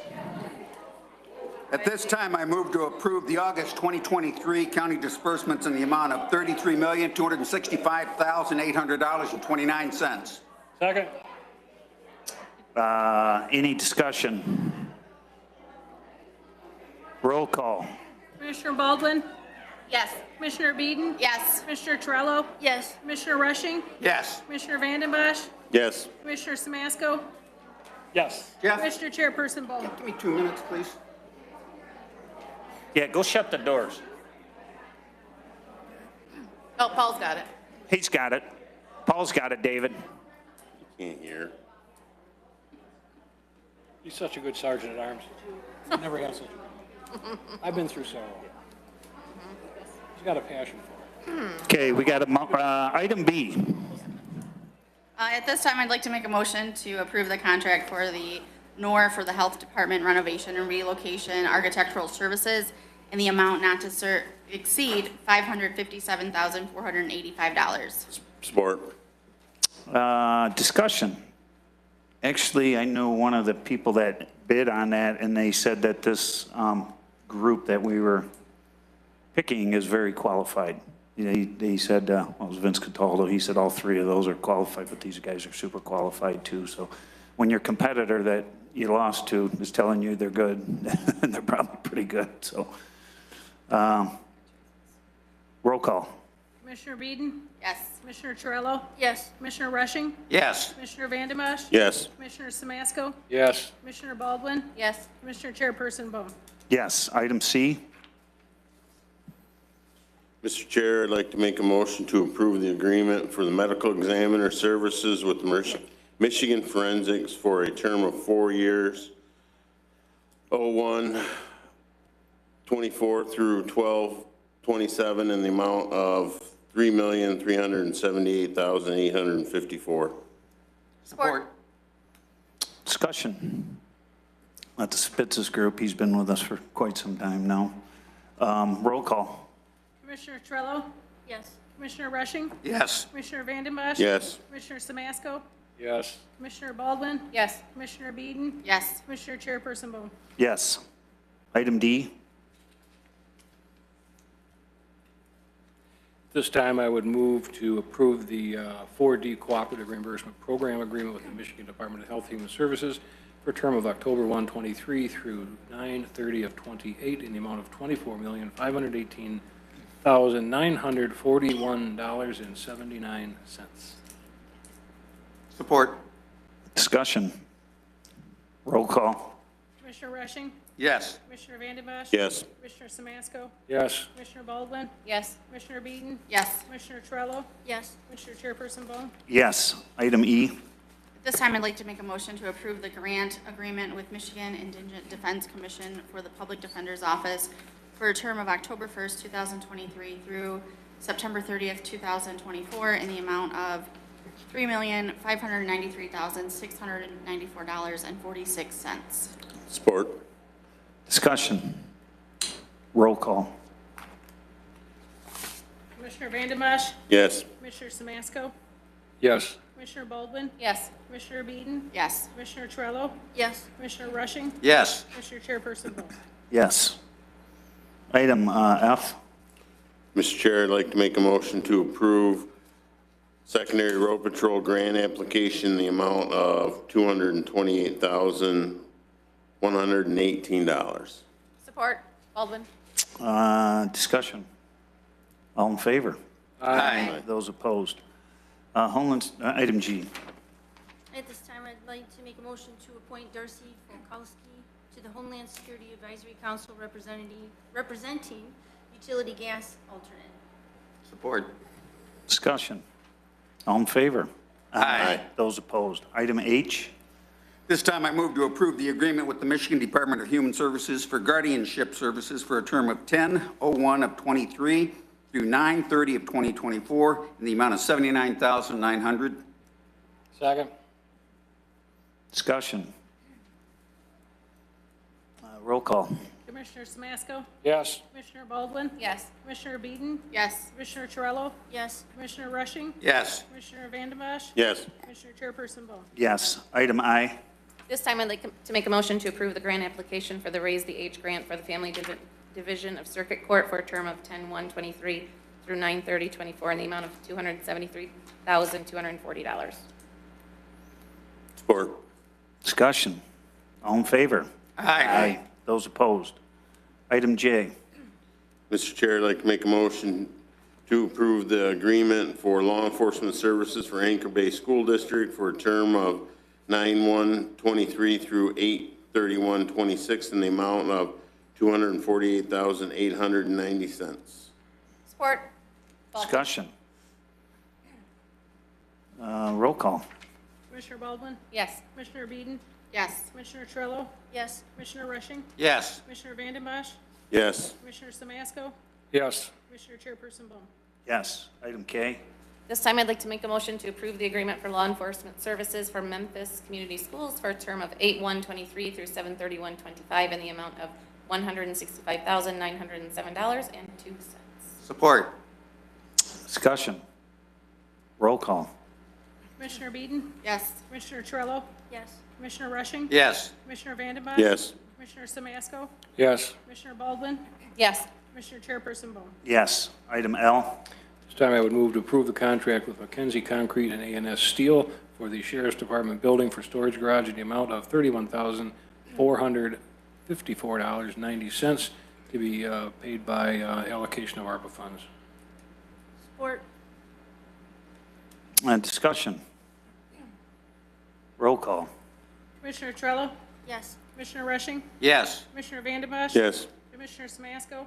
Yes. Commissioner Baldwin? Yes. Commissioner Beeden? Yes. Commissioner Chairperson Ball? Yes, I probably should have mentioned, any of you that are in attendance that haven't been to our meetings before, these actually items were discussed at our full board meeting previously 2 weeks ago, and our committee meetings, and then they actually get passed on to the full board. So if it seems like we go through them fairly quick, they've been discussed previously, and we had a lot of information on them, and so we're taking final action this evening. Item M. At this time, I'd like to make a motion to reappoint Robert Bennett, North Representative, and David Corby, West Representative, to Aeronautics Advisory Board, each for a 3-year term expiring September 30th of 26. Support. Discussion. I just have a question for you, Carrie. Did we fill all the positions out there? Yes, I believe so. Okay. All in favor? Aye. Those opposed? Item N. This time I'd like to make a motion to approve the contract extension with S.A. Torello for landfill materials and delivery for a term of December 1st, 2022 through November 30th, 2023 in an amount not to exceed $132,200. Support. Mr. Chair? Yes. This time, can I abstain from this vote? Surely. Because I work with Torello. Discussion. Roll call. Commissioner Rushing? Yes. Commissioner Vandenbosch? Yes. Commissioner Samasco? Yes. Commissioner Baldwin? Yes. Commissioner Beeden? Yes. Commissioner Chairperson Ball? Yes. Item O. At this time, I move to approve the amendment to the Eastern Aviation Fuels contract, extending the term to 09/05 of 2028. Support. Discussion.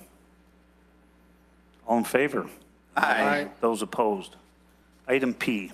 This time I would move to adopt Resolution 23-19, accepting the terms of the Michigan National Resources Trust Agreement grant in the amount of $270,000 for a Phase 1 environmental at the North Channel County Park, and to commit millage funds as the local match for that purpose. Support. Discussion. Roll call. Commissioner Vandenbosch? Yes. Commissioner Samasco? Yes. Commissioner Baldwin? Yes. Commissioner Beeden? Yes. Commissioner Torello? Yes. Commissioner Rushing? Yes. Commissioner Chairperson Ball? Yes. Item Q. This time I'd like to make a motion to approve the 2023 budget adjustments as presented. Support. Baldwin? Discussion. All in favor? Aye. Those opposed? Item R. This time, I'd like to make a motion to approve the contract with Miller Bolt Incorporated for the chiller replacement for this building for right now as soon as possible. Adamantly support. How timely. $361,120. Support. All right. Expedite it. Do something. It's hot. Roll call. Hot. Commissioner Samasco? No. Commissioner Baldwin? Yes. Commissioner Beeden? Yes. Commissioner Torello? Yes. Commissioner Rushing? Cool. I mean, yes. Commissioner Vandenbosch? Yes. Commissioner Chairperson Bowman? Yes. Item S. We already did it. Oh, we did it already. Yeah. Item T. At this time, I move to amend the District 4 American Rescue Plan project for the Visiting Nurse Association to eliminate the purchase of medical equipment and to add the purchase of an in-house call light system. Support. Beeden. Discussion. Roll call. Commissioner Baldwin? Yes. Commissioner Beeden? Yes. Commissioner Torello? Yes. Commissioner Rushing? Yes. Commissioner Vandenbosch? Yes. Commissioner Samasco? Yes. Commissioner Chairperson Bowman? Yes. Item U. Mr. Chair, I'd like to make a motion to allocate $4,720 of ARPA funds for District 7 for Warning Sign project. Support. You guys pretty well got that covered down? This was extras for a vac truck for one of the holes. We couldn't excavate it conventionally. We had to vac it. Okay. And a couple other bond issues we had to deal with for County Road. Okay. Yep, since all done though. They're all Very done. good. Roll call. Commissioner Beeden? Yes. Commissioner Torello? Yes. Commissioner Rushing? Yes. Commissioner Vandenbosch? Yes. Commissioner Samasco? Yes. Commissioner Baldwin? Yes. Commissioner Chairperson Bowman? Yes. Item V. This time, I'd make a motion to approve the district court manning table revision, upgrading clerk 2 positions to clerk 3 positions. Support. Beeden. Thank you. Won't think, any discussion? All in favor? Aye. Those opposed? W. This time, I move to approve the excess workers' compensation agreement with Midwest Employers Casualty for a term of September 1st, 2023 through August 31st, 2024 in the amount of $87,447. Discussion? Oh, do we get a second? Support. Yeah. Discussion? Roll call. Commissioner Torello? Yes. Commissioner Rushing? Yes. Commissioner Vandenbosch? Yes. Commissioner Samasco? Yes. Commissioner Baldwin? Yes. Commissioner Beeden? Yes. Commissioner Chairperson Bowman? Yes. Item X. This time I make a motion to approve the library manning table revision, removing 12 part-time library branch assistants and adding 12 full-time library branch assistants. Support. Discussion? All in favor? Aye. Those opposed? Item Y. This time I would move to remove 2 commissioners and add Karen Farr, CMH, and Tammy Holtzberger, Road Commission, to the Healthcare Trust Fund Review Committee. Second. Discussion? Who seconded that? I didn't. Joy. Torello? All in favor? Aye. Those opposed? Item Z.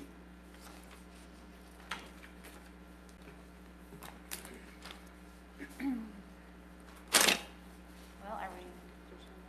Is there, So I'm not entirely certain there's a motion for this. This was discussed at your committee meeting for you to review the county's dues and memberships.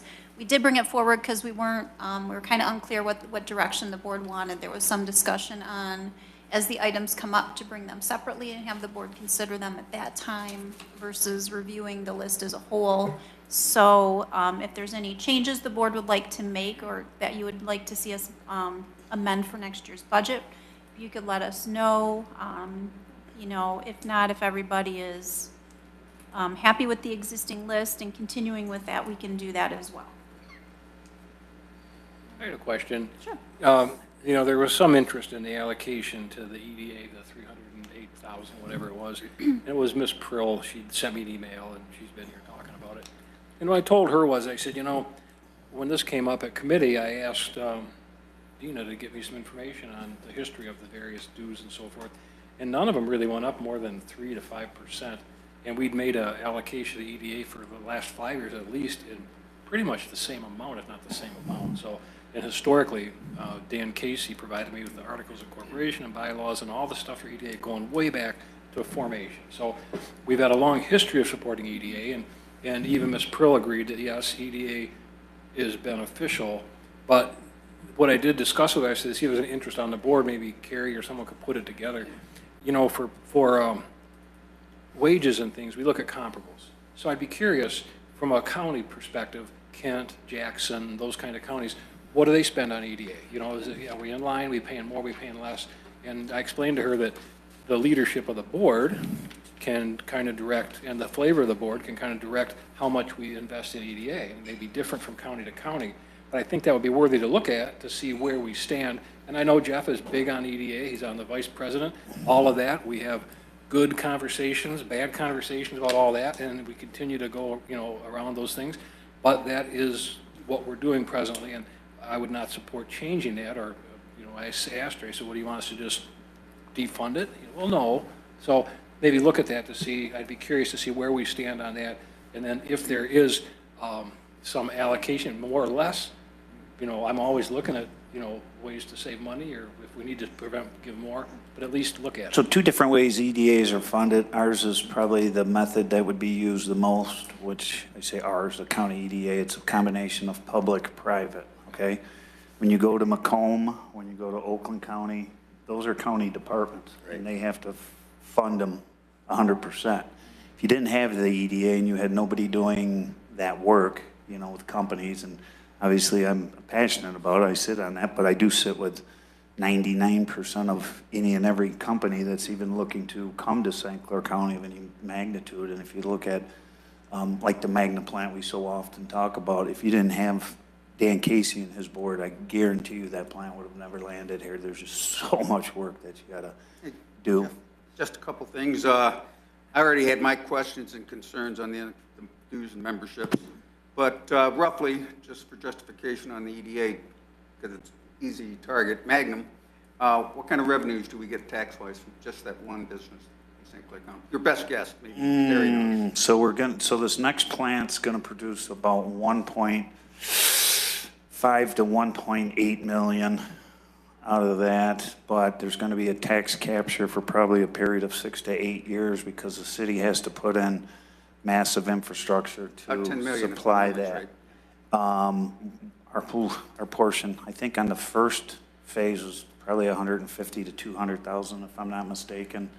We've So seen the numbers before. They've been submitted. I just think that needs to be made, that the revenues generated from a lot of the businesses that are coming here more than covered with the investment we're making in EDA. Yeah. Pays for itself.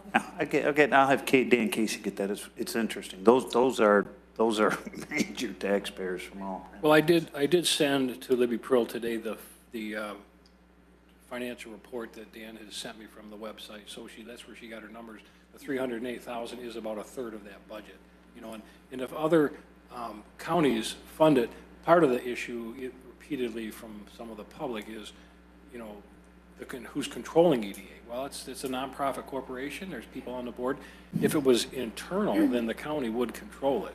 That's maybe something we should look at. Maybe we should internalize it. I don't know. And you're going to spend $800,000 Well, to do that. But I mean, I look at all options. I'm not averse to saying if there's a reason to do that, if it's going to be, you know, support the public trust in how it's operated. I don't know. I mean, I have no problem what we're doing. I'm just saying, is that something even to Like I look said, at? it's a public-private funding deal. Majority of the funds come from the outside private membership base. I guarantee if you brought that in-house to the county, you would probably lose all that. How does MEDC factor into that, Jeff? I'm sorry? How does MEDC factor into the local EDA? Are they any So what would happen is the MEDC would, for example, they're in charge of a lot of the attraction projects statewide.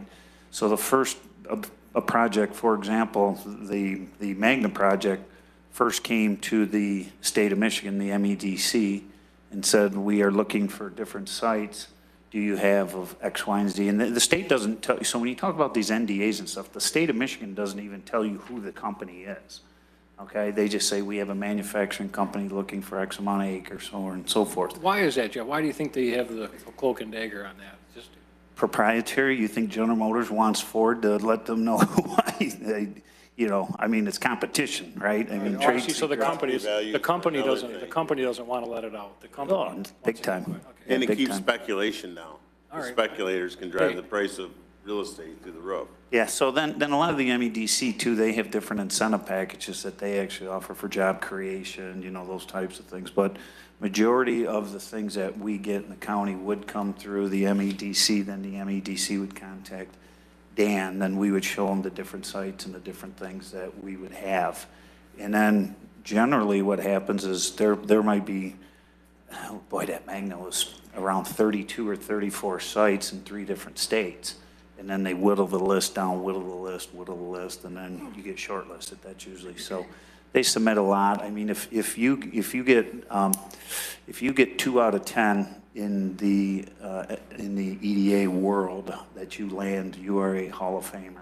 Trust me. I mean, there are lots of inquiries for lots of different things, and some of the things we can't even chase. To what degree is that driven by politics in Lansing? I mean, you know, it's generally just you know, proximity to, if you got the land available. I mean, if the next Magna plant comes along today, that's why I'm so adamant about this. We have nowhere to put it. Period. It's not coming to St. Clair County. There's not 100 acres that is ready, that has water, sewer, power, you know, you name it, all those types of things. So that is very hard to find when you're starting talking Metro Detroit area. Go find 100 acres in Oakland County that's ready to go. Go find it. It doesn't exist. it's clean. Yeah, it doesn't exist. So, you know, majority of these things come up. You have a 60-mile usually radius from the mothership, Stellantis, Ford, General Motors. It's got to be within that proximity, supply chain, so on and so forth. Pretty interesting. If you ever want to sit down with Dan, though, and just ask him all those questions, it's, you know. Amongst the 500 other things I have to do every day. Well, I've reached out to Dan, and he's provided me information. A lot of it he sends to me. If I ask for something, he gives it to me. I'm trying to, you know, get a grip on some of that. Georgia? Well, I would think that having it in-house, wouldn't that have more of an air of, or wouldn't there be less transparency if the board of directors is made up of mostly private entities and private businesses? There's 38 people that sit on that board. Right, so that's who's driving the EDA ship, not one person. And even It was on an the internal- executive board, which I sit on, there's 15 of us. Right, so these are big boards made up of very few county people. These are people who own businesses, all types of businesses, and The board chairman in St. Clair County has always held a seat on the EDA forever, right? So this whole, you know, notion that I'm on there, it's like, no, the person before was on there, Lee Masters was on there before Lee, you know, so on and so forth. Jeff? Yes. Ask Carrie, would you want a motion to accept it as presented for paperwork? Would you want one or not? Whatever the board prefers, we don't need one. If there's any specific item that the board feels should or should not be funded or that we should take off, we can certainly do that. If everyone's happy with it is, then we don't need any action. And this is subject to further discussion during the budget talks anyway. Well, these items will be built into the 24 budget currently, but as the item comes up, if there's a particular item that If we get into the a board has crunch or changed some- their mind. If we got into a certainly crunch for some make reason or changes. changed our mind, it could be looked at. Absolutely. I would propose we consider not working with the Keel. It's $10,000. Not working with what? The Keel. Oh, okay. It's $10,000. Discussion, I don't know, what do they do? What do they? We probably should have it, just not tonight, but have another conversation about. I would just go certainly through support individual ones. the inquiry. Right, I think that's the one, so now that we're also doing Thumb Coast TV, that's 22,000. And I follow both things, and I'm seeing less and less through the Keel. Just kind of community-wide or kind of back, We like. probably should talk with the state, because there's like a stakeholder group in that, you know, the community foundation, there's different funders and stuff, and talk to the group as a whole if it's something that they see value in and continue to move forward. Because we're a piece of that whole thing. Yeah, I just haven't seen. What a is lot the on- benefit of that, Jeff? Do you know what that, I don't really know what it is. What is that? Sometimes it's press, articles, different stuff, you know, I'm not a Facebook guy, so It's we an do a whole online bunch of- magazine. Online magazine, okay, see. Yeah. Me neither, Jeff. I'm with you, buddy. And then, I think the Blue Water Conservation District may be looking for additional funds. So those would be the two. The rest of them, I think, are necessary and to your point, they haven't really gone up. But those would be the two that I would question. Do we really need to pump the 10,000 into the keel at this point? And then will the Blue Water Conservation District, could they benefit? Because I don't think they've raised their ask. What's Blue Water Conservation do? What's that? That's when Charlie Lewis was here, a Okay. couple of them. So but they mentioned it, so I don't know if that's worth a sit down as well between those Yeah, we two. should talk more about it. Okay. A little wore out tonight, to be brutally honest. From what, Jeff? All right. Double A. Mr. Chair, I'd like to make a motion to approve parking lot agreement with the city of Port Huron and Port Huron Downtown Development Authority for the lot located at the northwest corner of Quay Street and Merchant. Support, Baldwin. Discussion. Yes, they're gonna fix it. I'm fixing it right now, Jeff. City of Port Huron is gonna pay to fix it. Items 4, 5, and 6 on the contract. It's improvements, lighting costs, and insurance. I would suggest we have some language that says, must meet the criteria set by the St. Clair County Administrator. It just says they're gonna do it. Doesn't say to what degree, but I think it should be, the contract's kind of geared in our favor in that sense anyway, so just add a section that says consistent with specifications of county administrator, something like that, on those 3 items.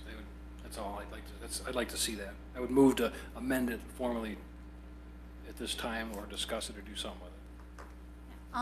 This agreement as is was approved by Port Huron City Council, so Oh. any amendments we make will have to go back to the city council for their It's approval. kind of a housekeeping thing. Is that the idea, though, that, the improvements, they're gonna check with us and do it, they're not gonna do improvements we don't agree with, or they're gonna provide insurance to some level that you set or we set?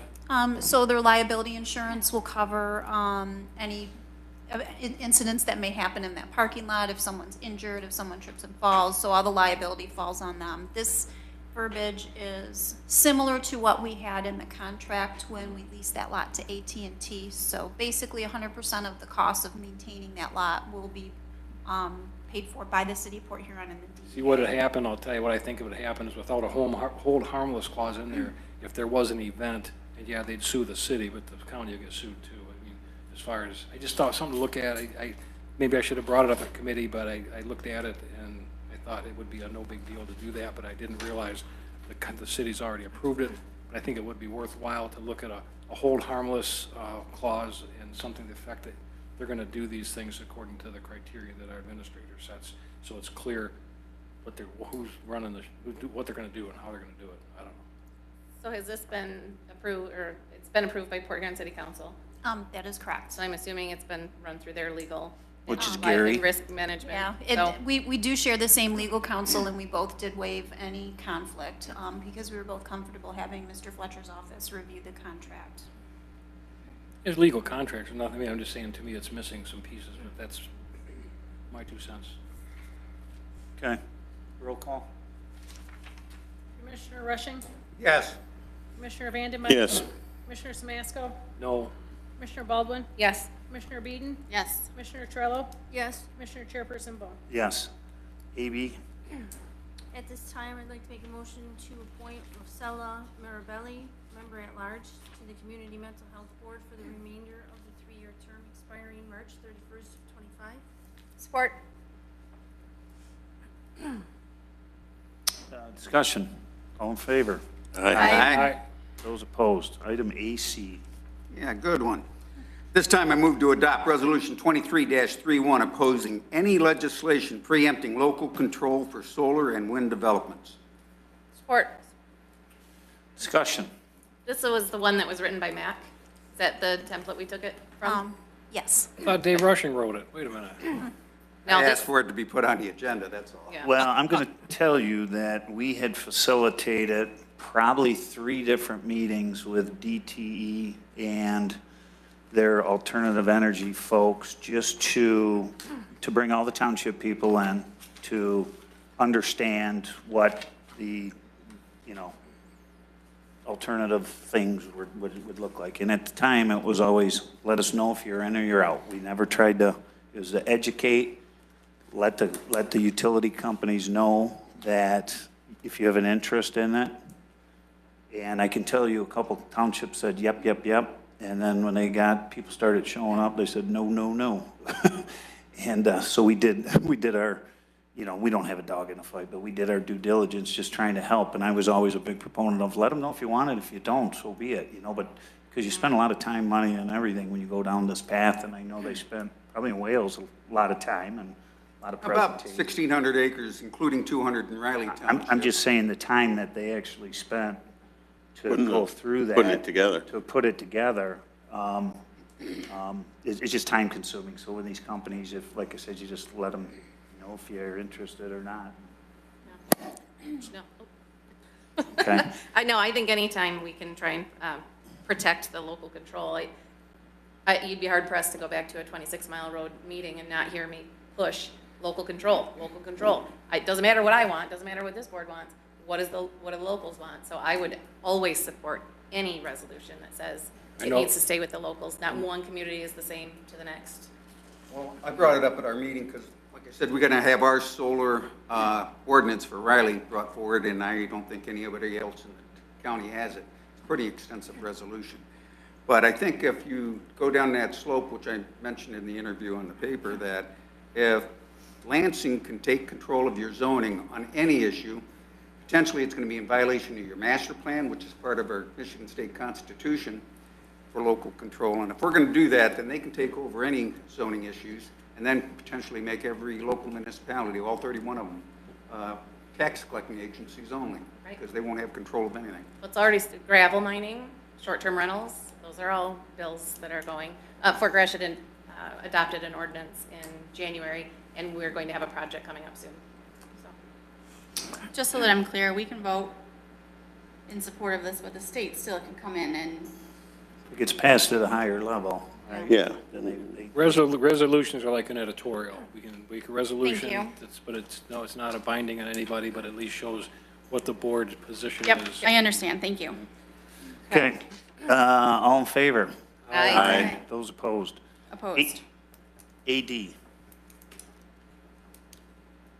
That's me. At this time, I'd like to make a motion to approve the airport's aviation general liability insurance policy with LL John's Aviation Insurance for a term of September 30th, 2023 through September 20th, 2026 in the amount of $41,250. Support. Discussion. Roll call. Commissioner Vandenbosch? Yes. Commissioner Samasco? Yes. Commissioner Baldwin? Yes. Commissioner Beeden? Yes. Commissioner Torello? Yes. Commissioner Rushing? Yes. Commissioner Chairperson Bone? Yes. Item 13. So I would like to invite Matt Williams up to the podium just to give the board a brief update on where we are at with the landfill. I know we've heard from a citizen this evening regarding some of the odors that have been around the landfill, and I know I've been hearing from citizens, and Kimball Township has heard from citizens. So Matt is going to give you a better update than I could as to what's going on and the progress we've made. I've heard from a number of citizens as well. I'm curious, Ms. Torello, did you receive any calls from your constituents about odors? Not one call. Okay, that's interesting. The lady who made the comment tonight was correct in that we have had odors outside the landfill limits this summer that have been much stronger than we have had in the past.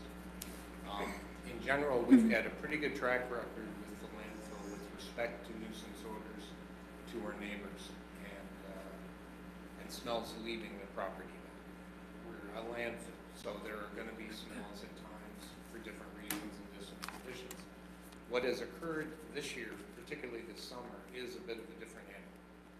And rather than going to all the technical piece of it, I'll just try to give you the bigger picture view, and if you want to dive deeper with questions, I'd be happy to answer them. The way, now that we've dug into investigating what the issues are with the odors and why, what it boils down to, in my estimation, is that our landfill is producing more landfill gas now than it ever has, to the point where we have an excess, at least to what is going to the engines, on the order of about 300 cubic feet per minute that we're running through our gas extraction system. The engines, when they run at full loads, run together, they use about 1,100 cubic feet per minute. So we've got, right now, these days, a healthy 25 to 30%, I believe, additional gas that we're extracting through our system. That's recent. We weren't seeing that number 2 months ago, and there are some reasons for that. The controls for our gas extraction system, while we own the piping, we own the pipe network, we manage the well field. The vacuum blower at the front end of the site that puts the vacuum on that piping network is owned and operated by our partner, Blue Waters Renewables.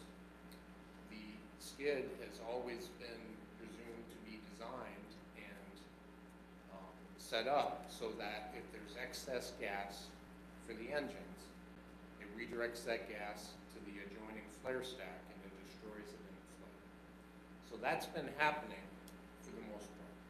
We've had just a couple little blips earlier this year where the flare didn't come on, but that's not normal. Normally the flare has come on. The difference now is that the amount of excess gas has exceeded what that, well, I should back up. There's actually 2 flare stacks co-located at the front of the landfill. We originally had our flare skid and our stack before our gas to energy partner built out their facility. And so all the gas was directed through our blower skid up to our flare and destroyed before it was going to engines. When they installed the engine plant, there is a utility flare part of that system that was co-located with our larger flare.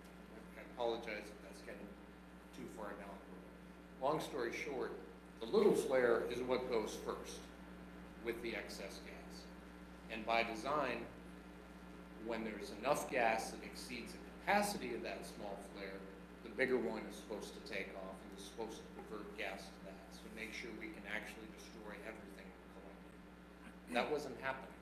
We weren't utilizing the larger flare. But that's been corrected.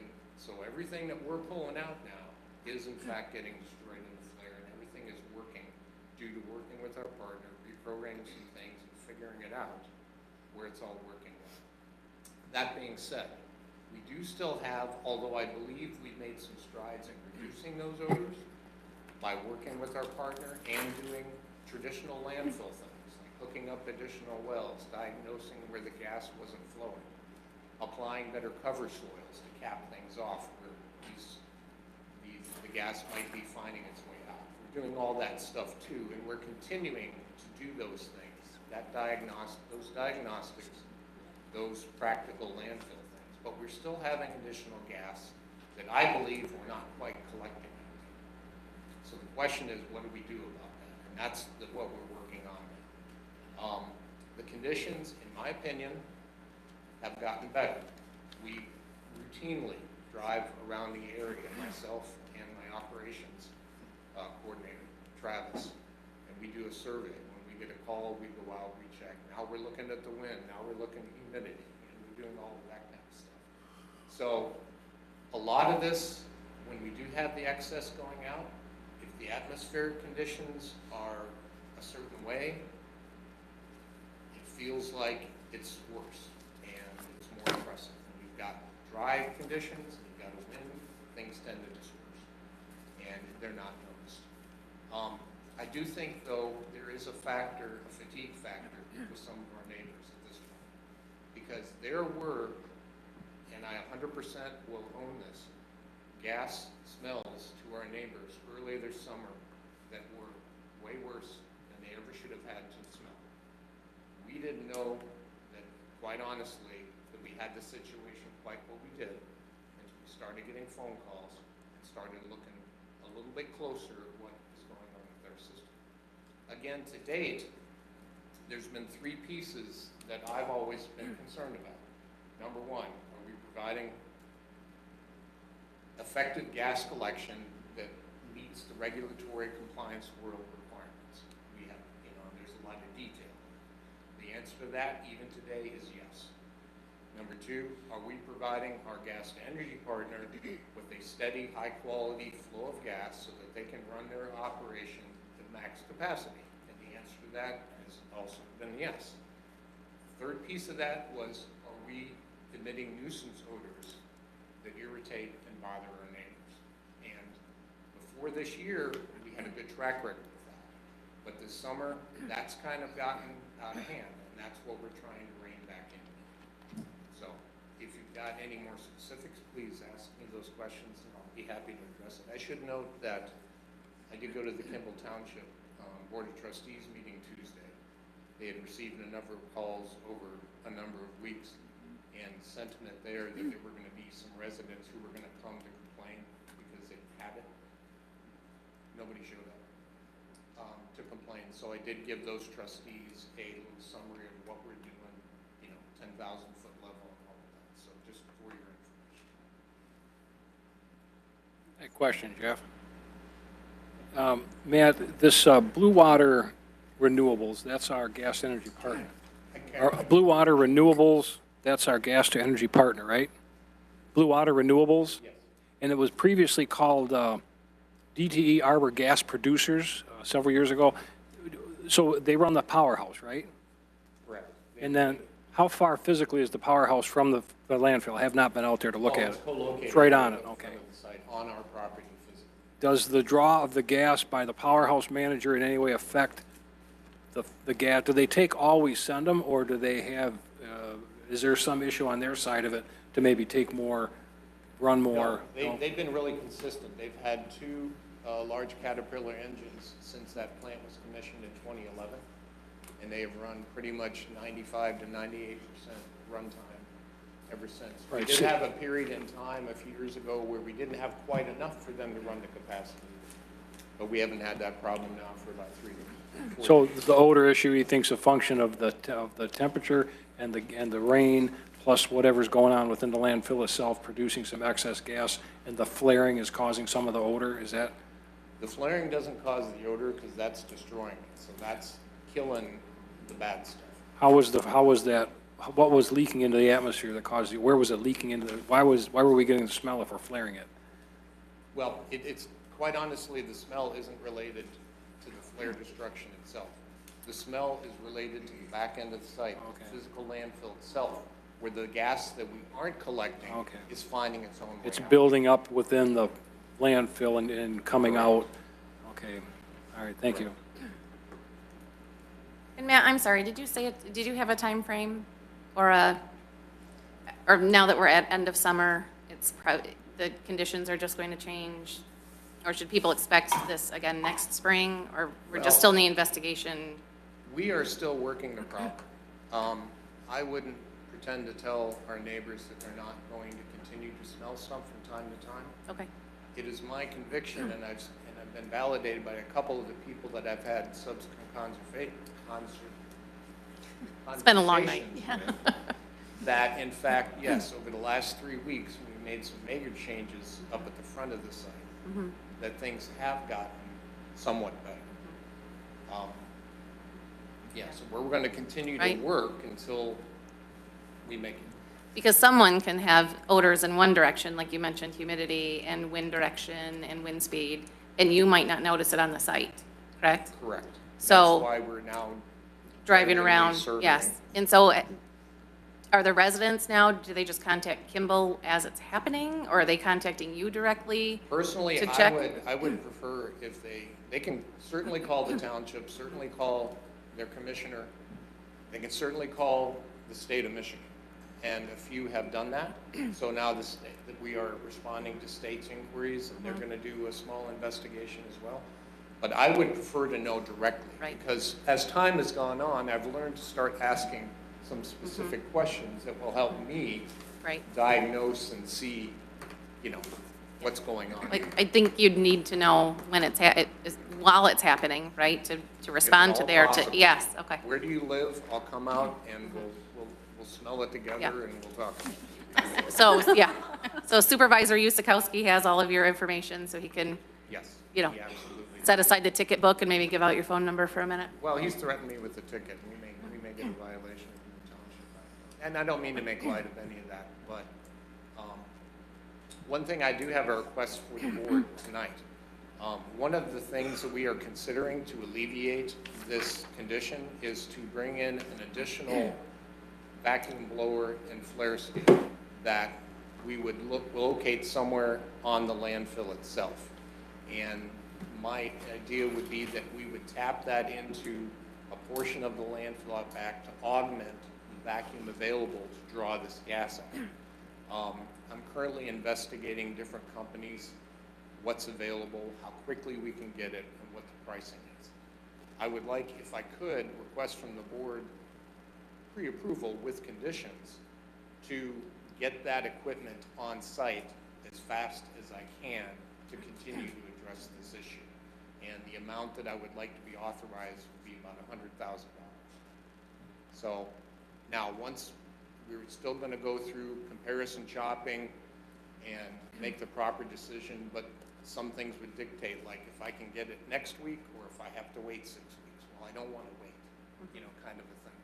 So if I could make that request of the board, once we do make a decision, I'm very happy to provide the board any information they'd like to see about what we're buying, what it involves, what we're not necessarily buying, but leasing.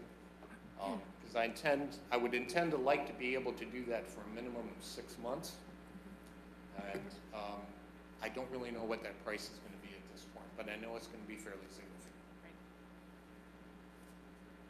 Yeah, I'd be interested in making a motion to give him the authority to remediate those landfill odors not to exceed $100,000 as a motion, subject to board approval, obviously.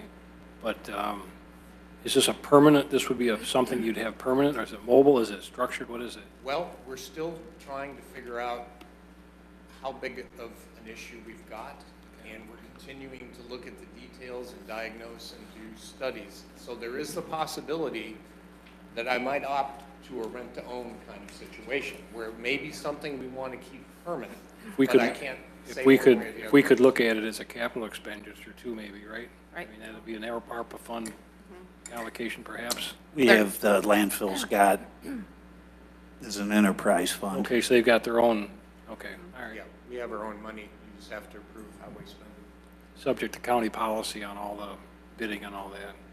Well, there are two schools of thought. You either don't mitigate while you're investigating and fix, or you mitigate along the way, right? And there's another municipality that has some odors occasionally throughout the year that we smell.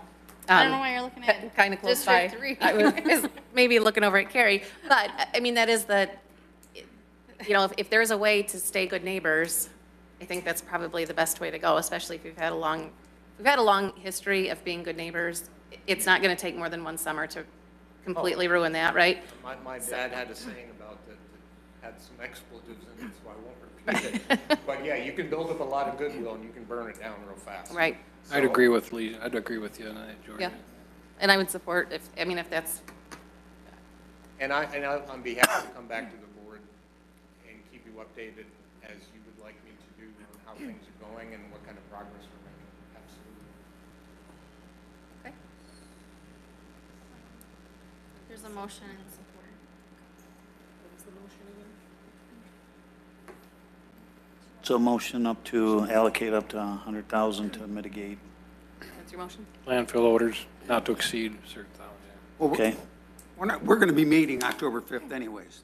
I think you get us a lot more information Hopefully prior I'll have to. something in hand that I can. We can always do a final action at that first meeting too on it. I mean, in principle. I could support that if we do the final action at our committee meeting.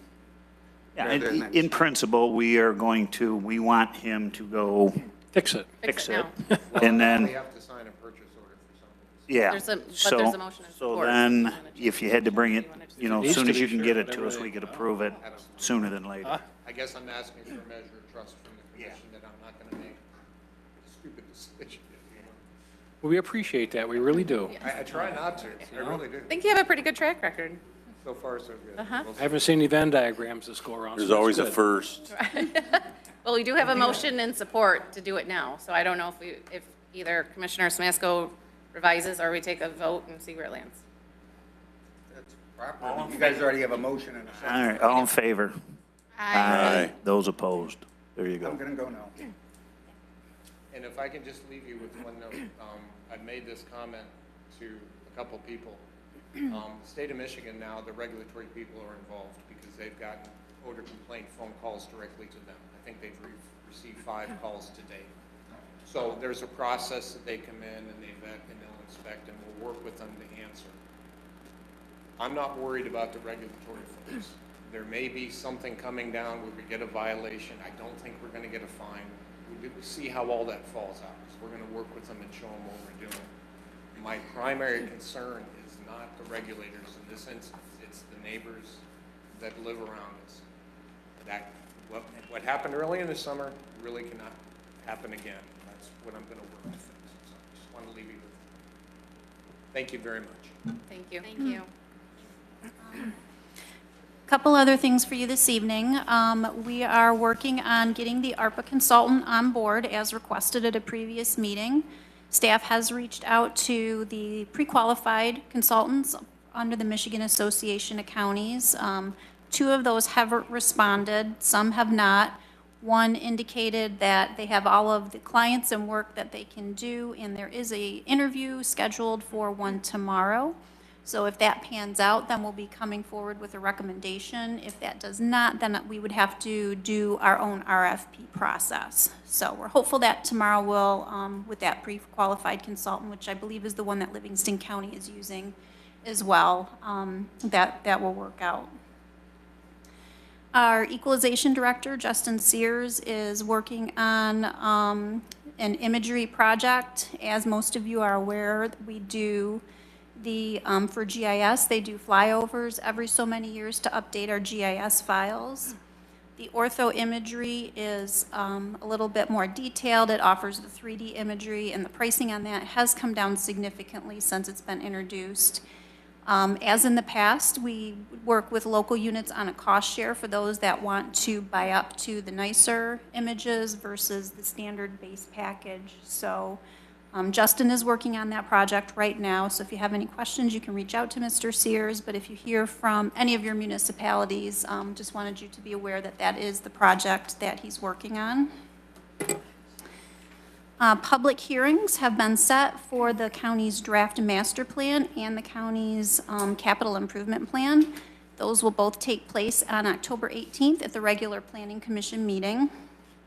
As part of this year's CIP, there were a few additional projects added, and I know when the board allocated those remaining ARPA funds, you did indicate that any new projects coming up could potentially be eligible. So there are some projects in there that could be eligible for those remaining funds that will potentially be coming forward to you at a future meeting as well.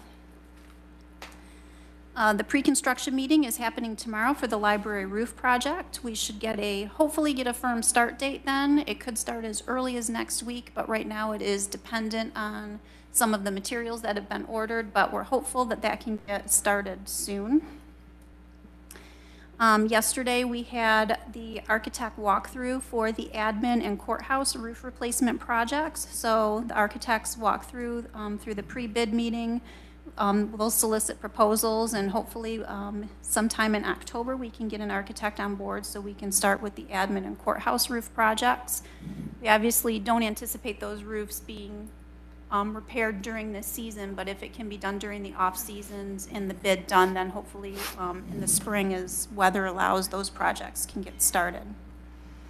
And last, we, in conjunction with the debt issue that the Drain Commissioner is selling, we had our bond rating call and we received our rating, and they did reaffirm the county's AA bond rating with a stable outlook. And that's all I have this evening, unless there's any questions. How, so the original $7 million that we allocated for projects, how have the bids been coming in on those? Are they close? Are they way more than we anticipated? Are they? You know, it's kind of been hit or miss.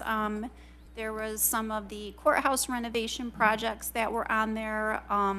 One of them came in almost triple what was the cost estimate, but the library roof project came in not that far off, so it's not consistent. Yeah. Question for Carrie.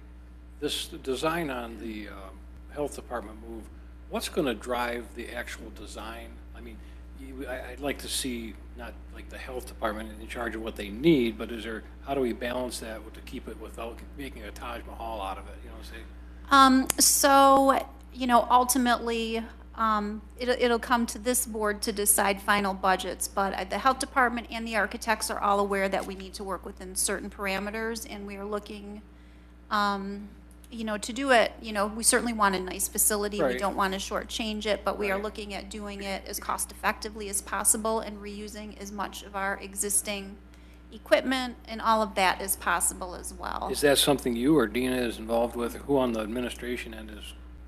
So it would be myself, but Jenny Posey is the one that is the project manager on both of our construction projects, and she is very good at keeping people on task and within budget. Could we have some advanced presentation on, before they go down the road, what it is they're going to do and how reasonable? I just want to make sure it's reasonable. We want it nice, we want it to be good, we want it to last a long time, but with some of the things over the years that get done, you can find that maybe it's gone too far with some of the expenditure. Certainly, me being called Ebenezer, we're going to keep it very realistic. What we foresee is potentially a good amount of first floor renovations, because that's where the patient space is going to be. So those carpeted areas would need to be converted to clinical space. But when you look at the administrative offices, we anticipate very little renovations required on the second floor. So They'll be kind of consistent with your office. It's just a functional office, a basic office, nothing. That's correct. We're trying to, certainly make it a nice space, very functional space, but we're not looking to remodel everything. We're looking to utilize as much existing infrastructure as possible. To be able to move that health department next door and get in there for X amount of dollars was way better than what we were staring down. Oh, yeah, no, that is but it's still not a reason to. No. Yeah. I'm not arguing that, but we were looking at $35 or $40 million kind of stuff, and hopefully we got enough money stashed away that, it's. I'm very encouraged with the whole idea and the way it's going. That's great. Yeah. Motion for minister's report. Support. All in favor? Aye. Those opposed? No miscellaneous business, adjournment. You're receiving file. I make a motion to receive and file packets, left Support. in place, sent to. All in favor? Aye. Adjournment. So moved. All in favor? Aye. Aye. Aye. I'm sweating. Me too. I'm